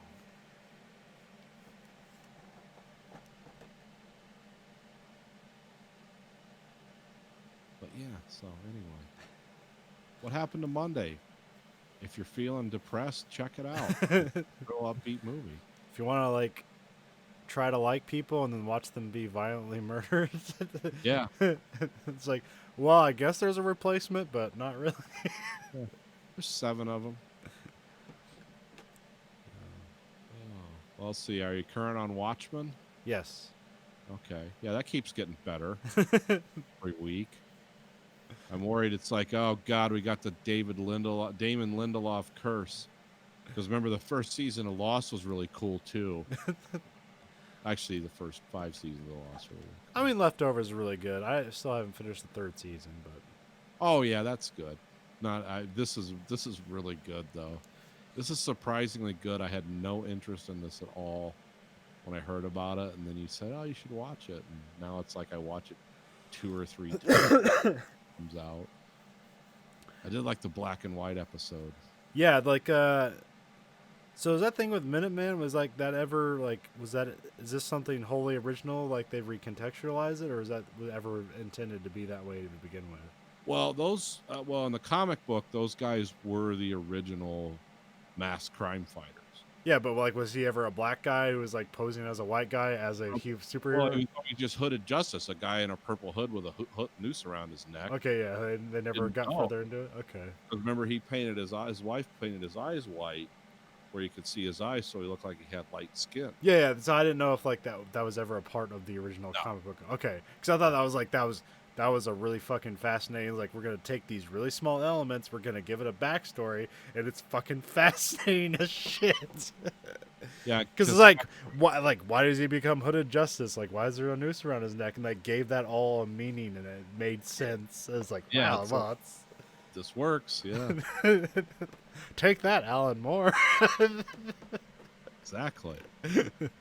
I don't know if Captain Metropolis was gay because a lot of those guys were just pictures in like Yeah, this is the backstory. It was like one panel of these are the original people. And, yeah. So there was you could do anything you want with them because they were kind of just filler in the comic. Well, it kind of like that. Like one of the shows opens up with like the fictionalization of all this stuff, and it's their gay lovers. What's it, Metro Man or what's Captain it? Metropolis. Captain Metropolis and Hooded Justice, and then like, oh, is this some sort of like, you know, political slam job? Like, if we make him look gay, it's gonna make him look bad. And it's like, it's like, oh, we're getting the real story of Hooded Justice, so that's gonna do. It's like, no, he's also gay. It's like so, Bisexual, but yeah. it ends up being true. Yeah, because remember they're watching that. Because remember, what's the guy's name? Looking Glass is watching Minutemen on TV in his living room, and it's that's set in 2019. It's the modern story about how him and Captain Metropolis and Hooded Justice are gay lovers. But it's like, no, that's weird. It's like, I think that was kind of poking fun at HBO for show unlimited weird sex on our shows. And the Looking Glass was just watching it kind of with a weird look on his face. Like, what the hell? And then his weird alarm goes off. I'm glad we don't know if he's dead or not yet. No, I mean, we know he's not dead at his house at least. Yeah. So everyone's got it. And then they talk a little bit more about Sister Knight's growing up in Vietnam. Yeah. That was all about. I'm talking about 2 episodes simultaneously, which was interesting and weird because it's like, well, that's a state and she's growing up there, but it's still Vietnam because when the cops catch the guy who ran at her parents with the bomb and killed everyone at her birthday party, they just walk him around the back of the building and shoot him. It's like, well, I guess they do that in the state of Vietnam. But the next episode's supposed to have even more what's going on. Yeah, they really ended on a cliffhanger. Yeah. Yeah, I almost don't want to, I mean, we'll spoil it for 3 people, but I guess, it's worth watching, so we'll try not to spoil too much. But far, just a production of Watchmen that was, low on and like just far meeting my expectation and really going for it and doing weird and new things. Yeah. Well, they've got it all. They've got excellent look and feel to it. They got excellent writing. They got an excellent soundtrack. They're hitting all the point. I mean, they're just capturing the weirdness of Watchmen very well. And it's a weird story. And you called the whole Ozymandias thing, so yeah. Although it's not, I thought not completely. We still don't know what's going on there, but he is not on Earth. No. He is on some other planet. It looks to be like a moon of Jupiter, I imagine. I can't remember. But I like his response to when the people are trying to prosecute him. Yeah. All weird clone robots. And he just like gets up and has a really gross fart. He's like, the defense rest. Just, like, what's Jeremy Irons thinking about all this? He's having a good time. And we found out a little bit more about, because that's a weird thing. Like, that's one of the cool things about Watchmen is, like, no one's good, no one's bad. Because it's like the 7th Cavalry who are like, they are the bad guys, and they're bad guys. But when they sit down with Looking Glass 3 episodes ago, and they show him the video of Ozymandias basically explaining to President Redford, it's like, well, I helped engineer your election. Oh, and by the way, all these 3 million people that died with the alien invasion, I did all that.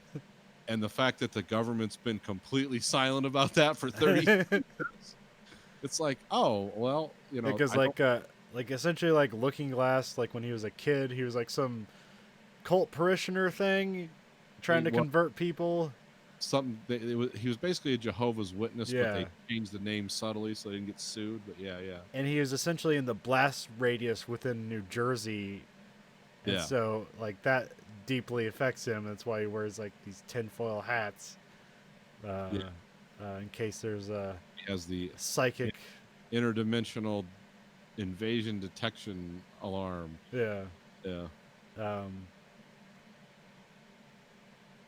And then they just show you don't see the blast or whatever. You just see like the glass breaking from the inside. But then they cut the outside and like, here's that giant dead squid, that giant dead octopus covering New York. And that was in the comic in the background. Yeah.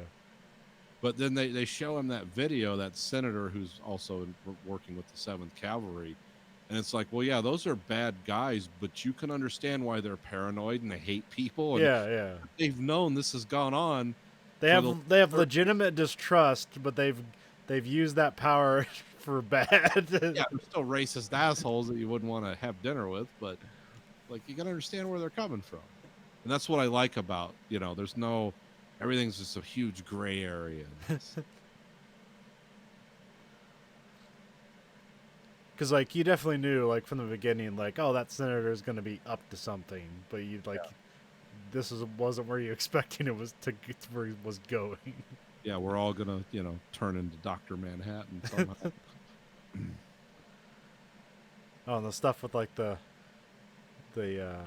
camera that like mesmerizes people, and then like he turns that against Yeah, Don Johnson. the sheriff.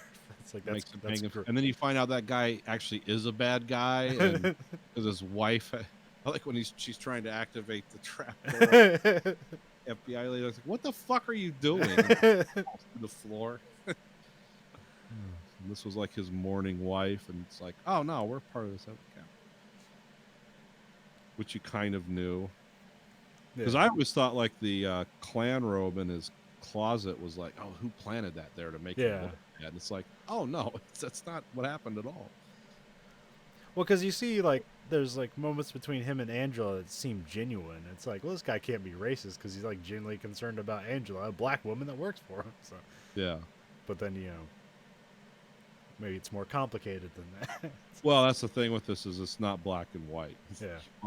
Humorously enough, not black and white all the time, especially in the world of Watchmen, because no one was good. It was just.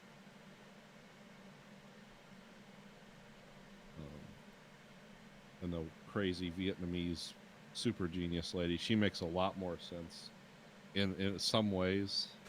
Yeah, I like when like they toe the line of her being super evil. Like, oh, if you don't take this baby, I'm just gonna kill her. It's like, no, I'm joking. We have a family set up for her in case you don't take it. And we find out that her daughter, like I always thought that was a clone of her. Yeah.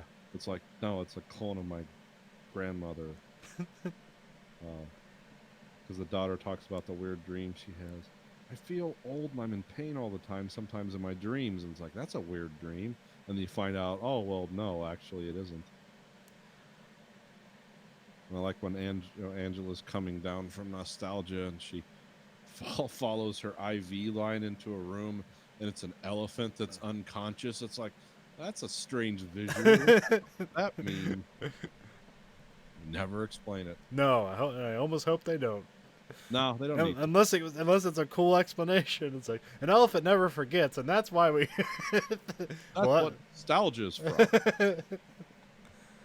Yeah, because she was told she was connected to her grandfather, and it's like that's not true. It's like, why did she lie about that? And why is the elephant a horrifying alternative? Yeah, great show. Keeps getting better. My favorite show this fall. Yeah. Of everything that's coming out. Really, I'm a big fan of this Watchmen season 1. And totally not expecting it. Had no expectations at all. Because I thought what they were going to do when I heard a Watchmen TV series is like, oh, they're just going to do the comic book movie / long form, and they're going to add a bunch of crap to it, and it's going to make it. That's what I thought. And then I watched this, I'm like, oh, they're just going for it. It's like the same universe, but Sprinkle, they're just taking the pieces from Watchmen, throwing a little David Lynch and I don't know, like 90s music video.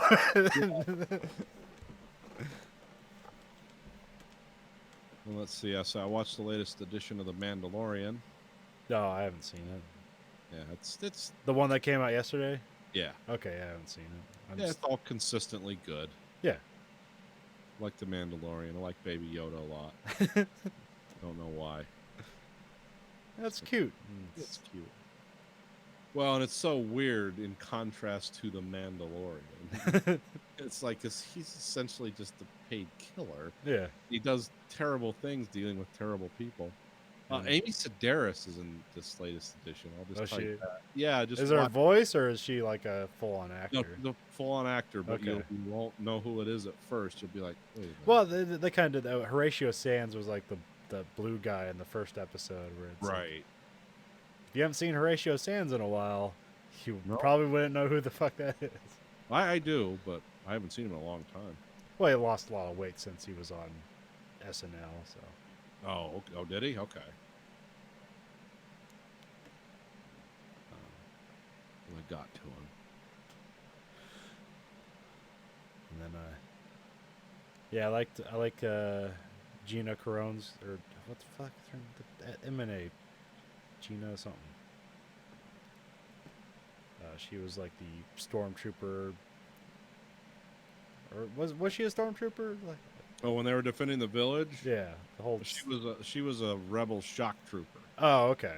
Yeah, Because I a rebel symbol tattooed under her eye.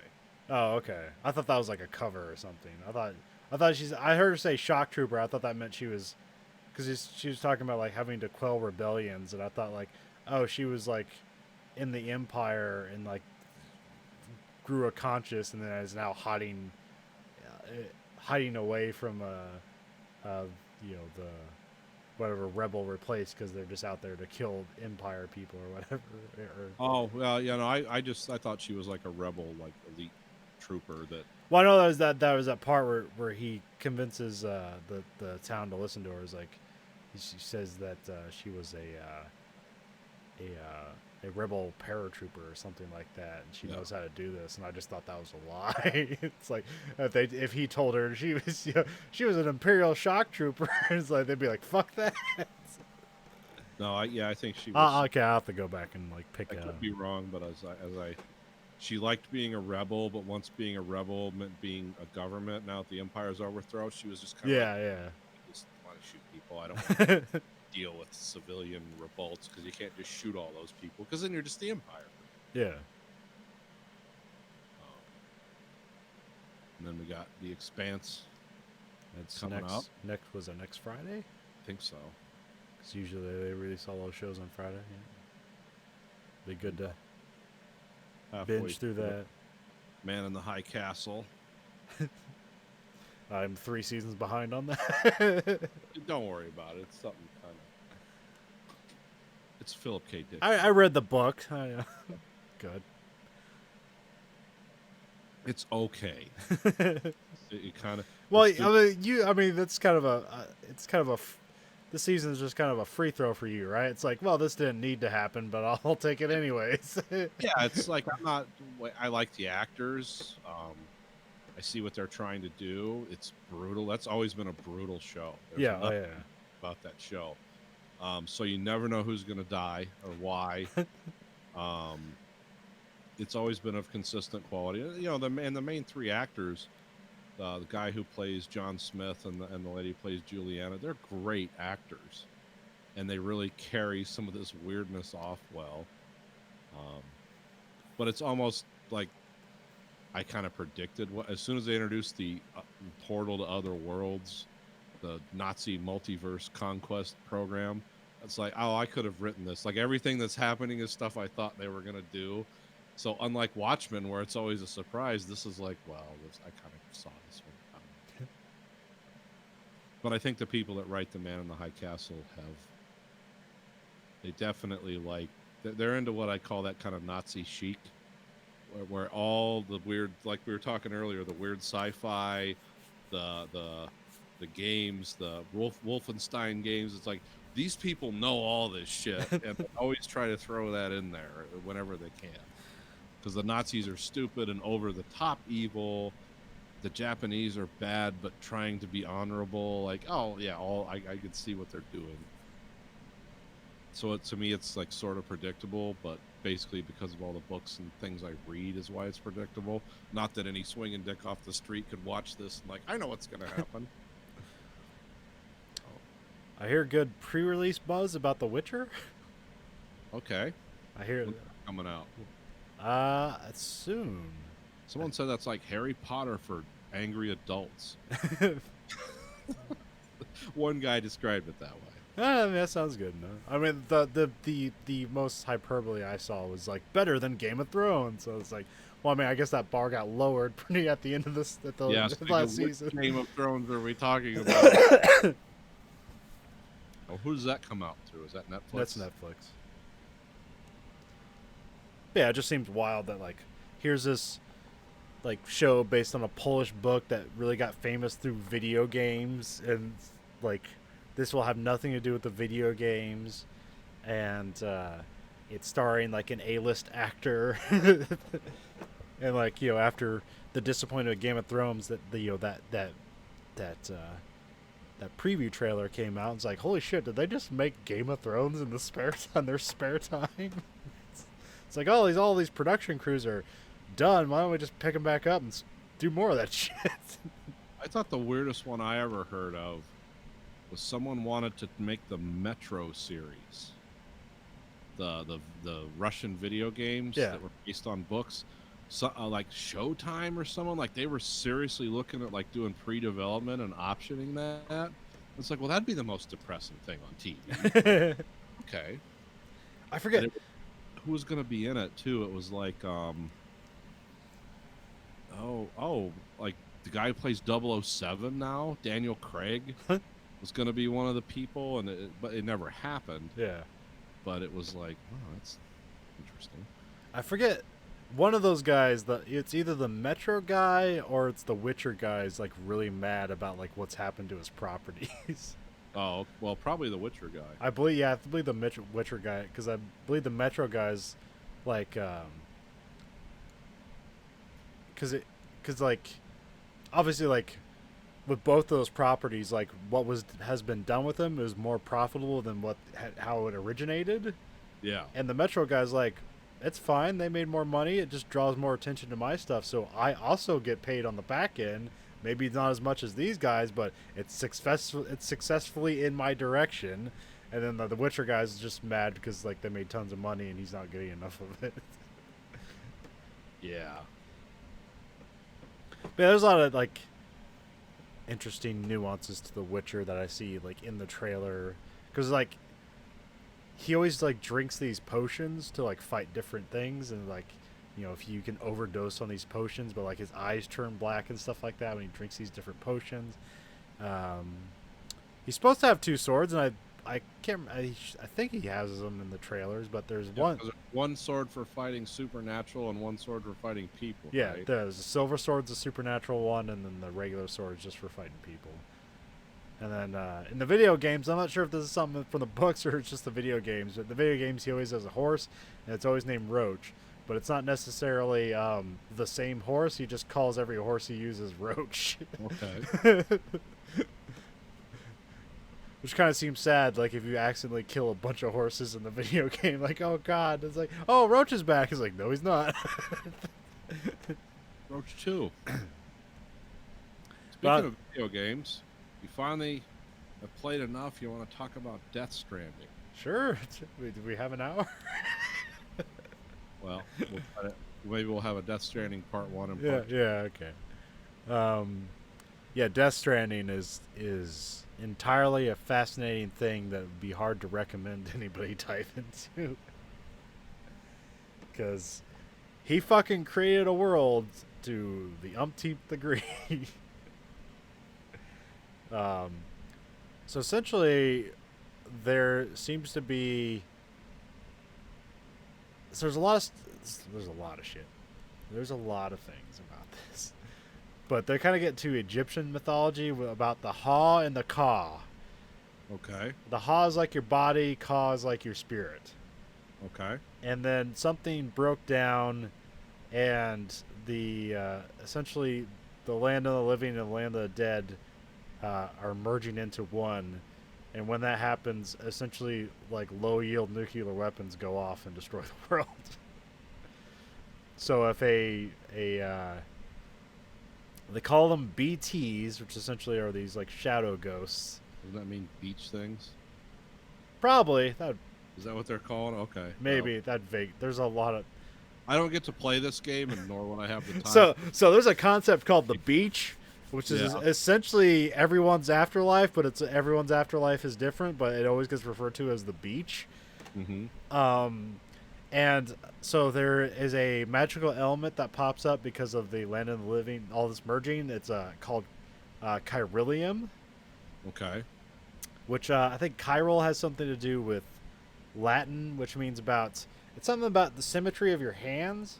So if you like do this, like your hands are like perfectly symmetrical, but like if you actually like overlap them, like or whatever, they're actually like different in several different ways. So, whatever. It's a weird thing. He brought it up, and so the chiralium, when it grows out of the ground, it's like a golden crystal, but it looks like hands, like this. Okay. So that's weird. So America is ruined, and essentially all the world has to be ruined. I don't think it's exclusively America. You have to extrapolate that this is happening everywhere. Yeah. And you are tasked with rebuilding America, but not necessarily state by state. Now it's like things are so fucked up. You're just reconnecting cities. So at the end, it's just the United Cities of America, because that's all that's left of America. And when you look at the map, you can see like little circles where like what do they call it?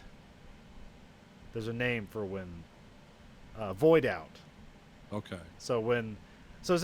Now a BT, if it just touches a living person, it doesn't like immediately cause a nuclear explosion. It's like there's like kind of giant BTs that will eat people, and when that happens, that's when the explosion happens. Essentially, like a antimatter bomb goes off. Because if you think of as like living people as like that's matter, then the death that's antimatter. So Okay. that's kind of what's going on here. And something fucked up happened in like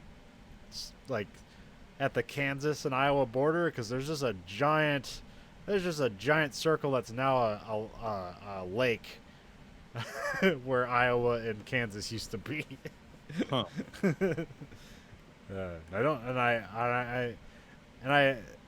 I imagine that's the original void out that caused the Death Stranding, which I don't exactly know what that means. Essentially, it's the merging of the world of the living and the world of the dead. There's a lot. So interesting thing. So with this chiralium, they can make a lot of cool shit. They can make chiral printers, which will essentially just, while using light, just build shit. Okay. So you have like a printer that just uses light and like a 3D printer, but it just like builds a whole building. As long as you have enough chiralium, you can just magically build things. And that's how you're rebuilding America. Connecting the cities and What started all this?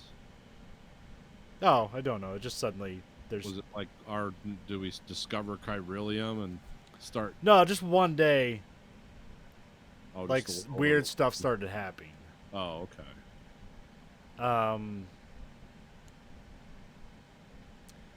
Well, it all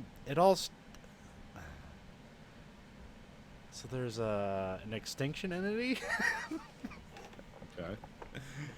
that's and essentially they talk about how all these different extinction level events happen, and they attribute it to an extinction entity. So that's their fiction they're applying to all of extinction level events, and so this is the new one. Okay. So there's a new extinction entity which breaks down the barriers between the world of the living and the world of the dead.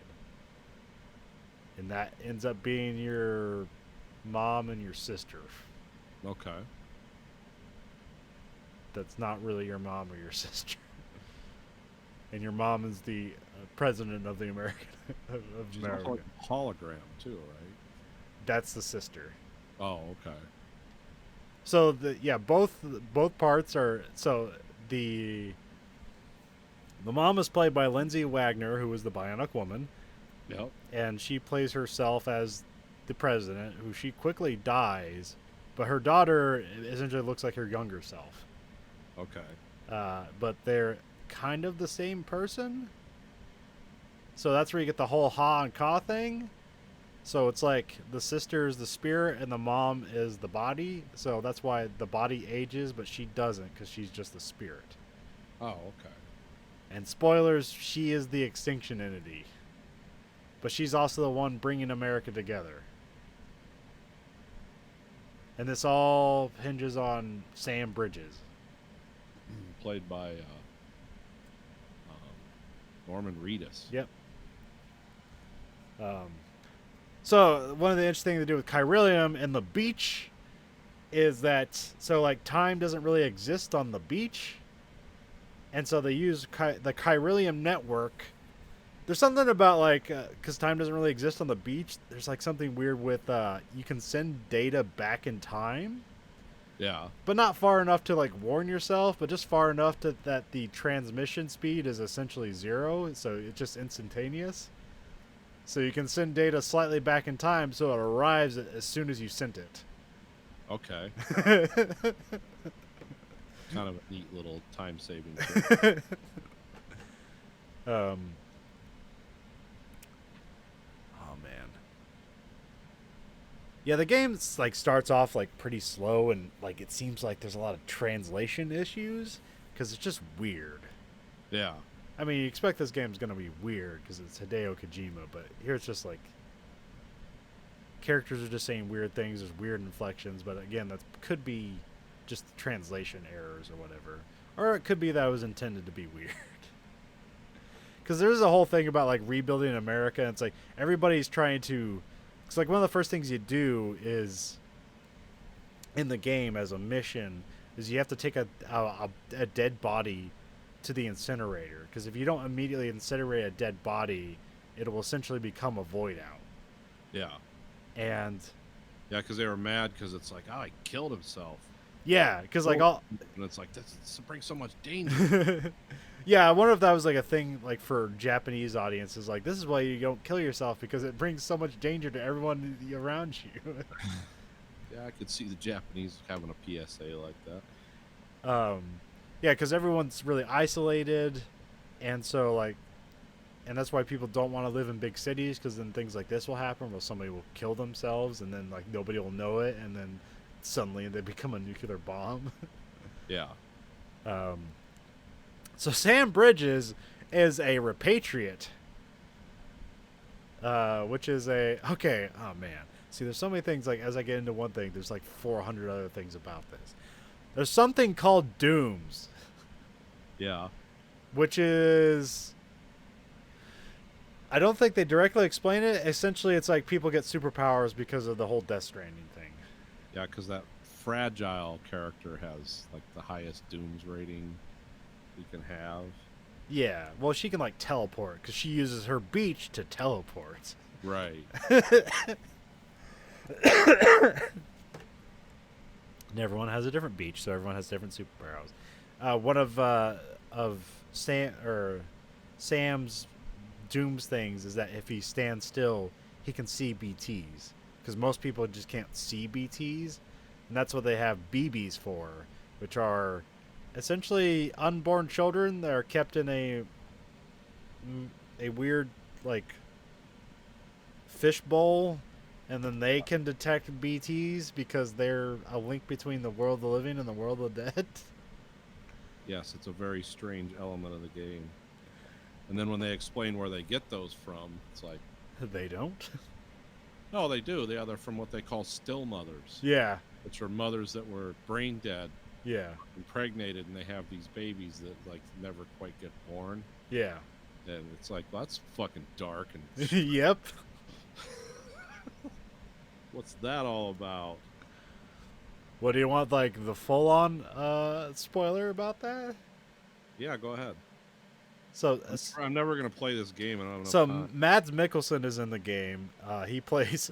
It's hilarious. First time they get. So a lot of times in Hideo Kojima games, like everyone has like a name, and then they have like a what do you call a nickname, Yeah. and then like that'll bring up it'll show like the nickname and then like the actor playing it, and like so the first time he gets a name, he's just called War Veteran.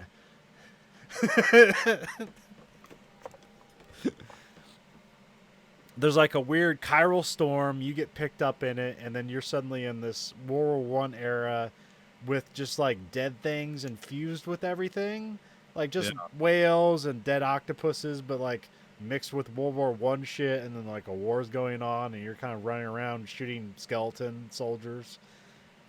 It's really weird and confusing, and it's pretty separate from the game. It's more there to like, I think like the scene. I mean, like I mean, it looks cool because it's like, okay, this is completely different. It's like we're gonna just like take war stuff, but just cram it together with a bunch of like weird, unsettling dead things. And then so every time you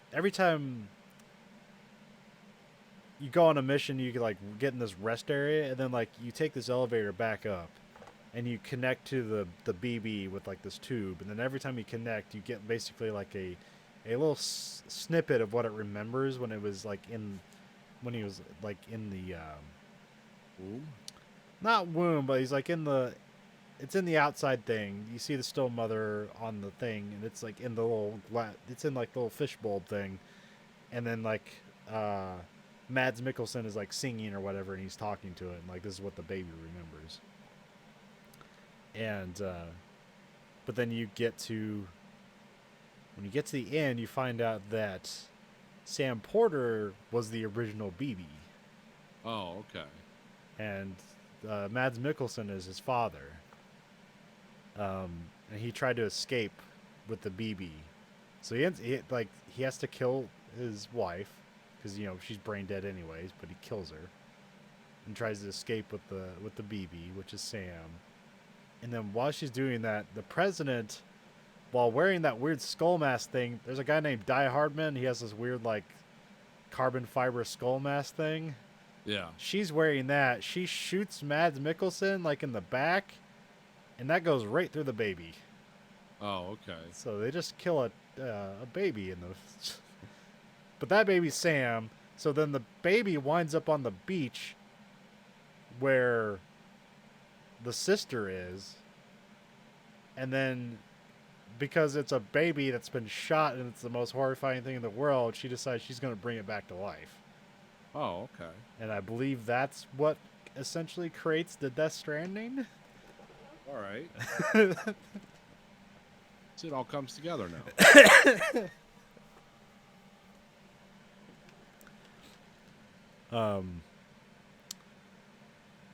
So also in this game you have cufflinks, which is essentially it's your cell phone, but it's like an Apple Watch. Yeah. But they're literal cuffs. Yeah, yeah. And I have no idea why, other than like this is just symbolism for like you're chained to your cell phone. Yeah, because Guillermo del Toro puts those on him. Yeah. And then like when you go to sleep, you like cuff yourself to the bed, and I'm like, why? Reasons. Whatever, it's symbology. Whatever. There's a lot of just weird shit. Like you fight monsters with your blood, because Hartman, played by or just modeled by Nicholas Winding Refn. It's Nicholas Winding Refn, but just like his body, like somebody else does the voice for the character. Yeah, it was the same thing with Guillermo del Toro, Yes, right? yes. He's a different actor. Hartman is also fucking weird because all these characters are. He when the Death Stranding happened, he was in like the hospital for a medical procedure for his heart because his heart is literally shaped like a cartoon heart. Okay. Yeah, this is the guy that like shuts down every so often. Right? Yeah, every 22 minutes he dies because when he dies he can go to visit the beach, and he goes through everyone's beach to see what's going on because he's trying to find his wife and child, because at the Death Stranding they died at the hospital, and like he died too, but he was brought back to life. Okay. So he knows about like what the beach is and stuff like that, and so now he's hooked up to this heart monitor thing. that will essentially kill him and then like resuscitate him every 22 minutes. So every 22 minutes he dies. He goes to the beach for like I think it's like 3 or 5 minutes and then comes back. Yeah. And they literally make you wait like that 5 minutes when you're talking to him. He dies, goes to sleep, and then you just sit there looking around the room and shit for literally 5 minutes. Yeah, this seems really self-indulgent. I'm missing so many things. I'm not even talking about gameplay. You just deliver packages. You can put a comical amount of shit on your back. Yeah. Because everything you have is rendered on your character. Because, a lot of games, like, oh, you have, 9 different weapons with hundreds of amounts of ammo, but, like, all that's rendered is, like, the one gun at a time. It's like, where's he keeping all this stuff? And it's like, in a magical place. Well, in this game, if you have something, it has to be rendered on your body, and it takes up weight and all that stuff. The gameplay is, like, relatively boring, but the whole scape, landscape, everything is, like, oddly beautiful.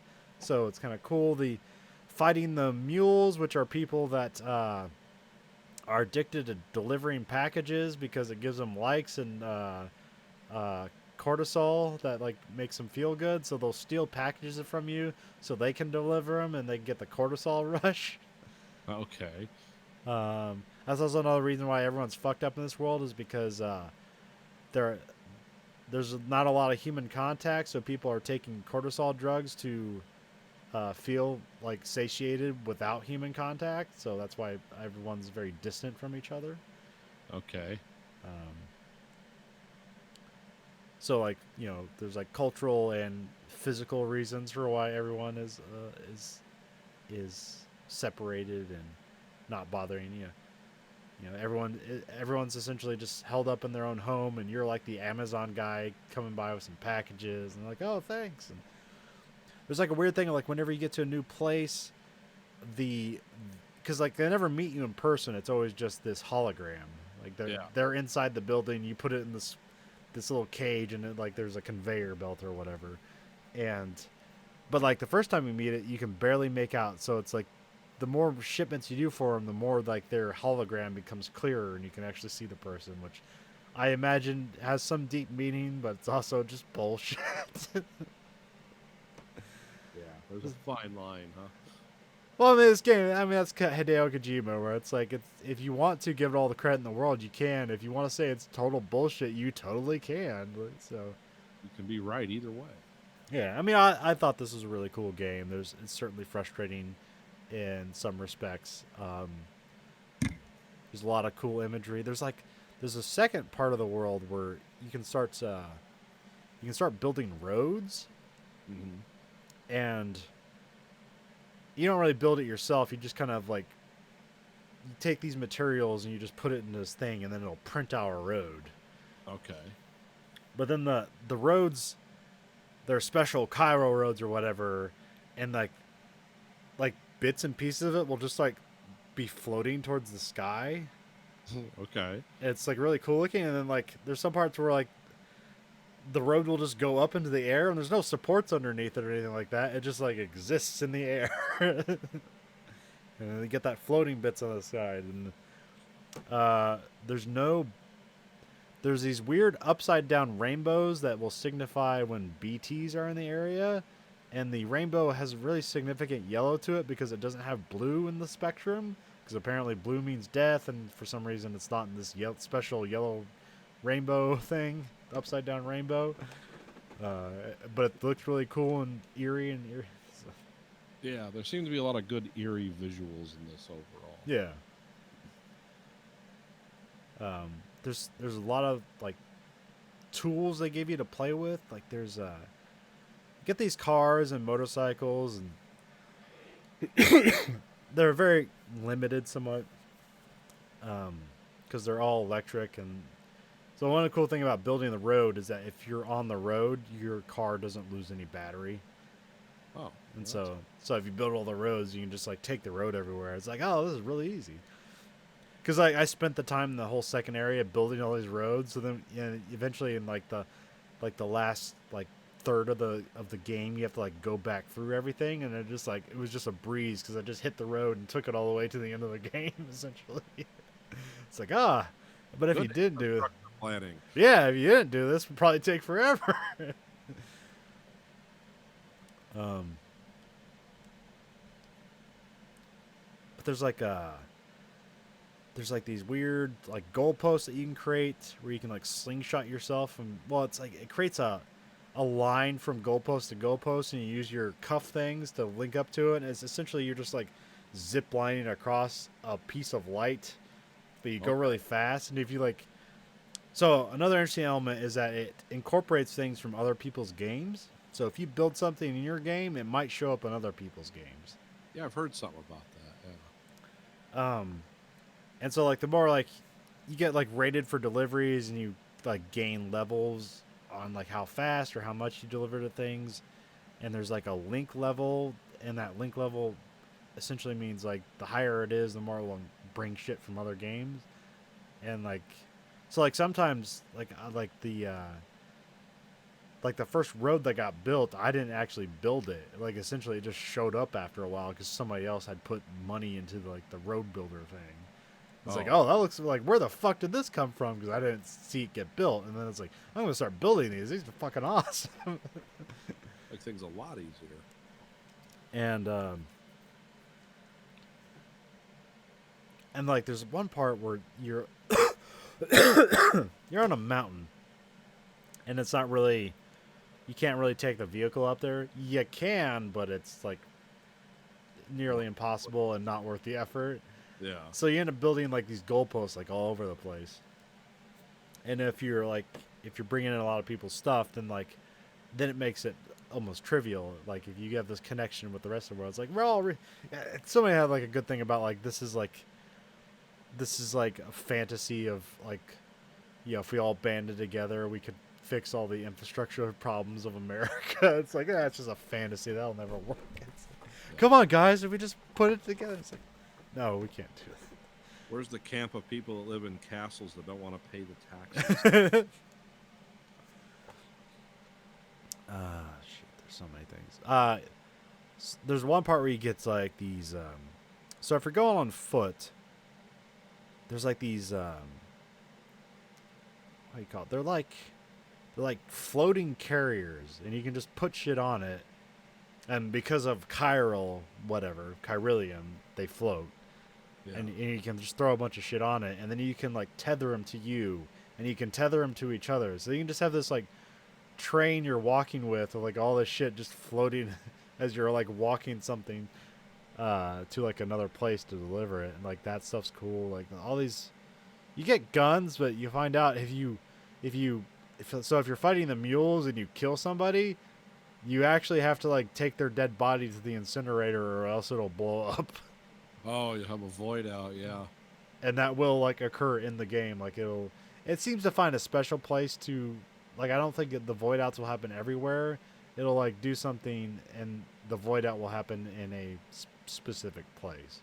But they will occur and cause destruction to the world when you have them. Because I didn't have any void outs when I played the game, because I didn't kill anybody. I always used non-lethal methods. Yeah. That's a staple of Kojima games. You can always like figure out a way to fight everybody non-lethally if you want to. Which usually ends up being more rewarding in those games. Like you don't necessarily do it because it's the right thing to do. You do it because you'll be rewarded more later on. Yeah, because I remember in one of the Metal Gear games, you could just knock people out and then put them on that parachute thing. Yeah. Them away, so you didn't have to deal with them later. What are the other tools? So you get some guns, but you really don't use guns a lot in this game. You get blood grenades made of your blood to fight the BTs. Yeah. Fighting the BTs isn't really fun at all. They're just kind of tedious. Fighting the mules is more interesting because it's more like an action game. Use some kung fu on them. You can do stuff like you can pick up packages and just throw it at them. It's like just take shit off your back and throw it at them. What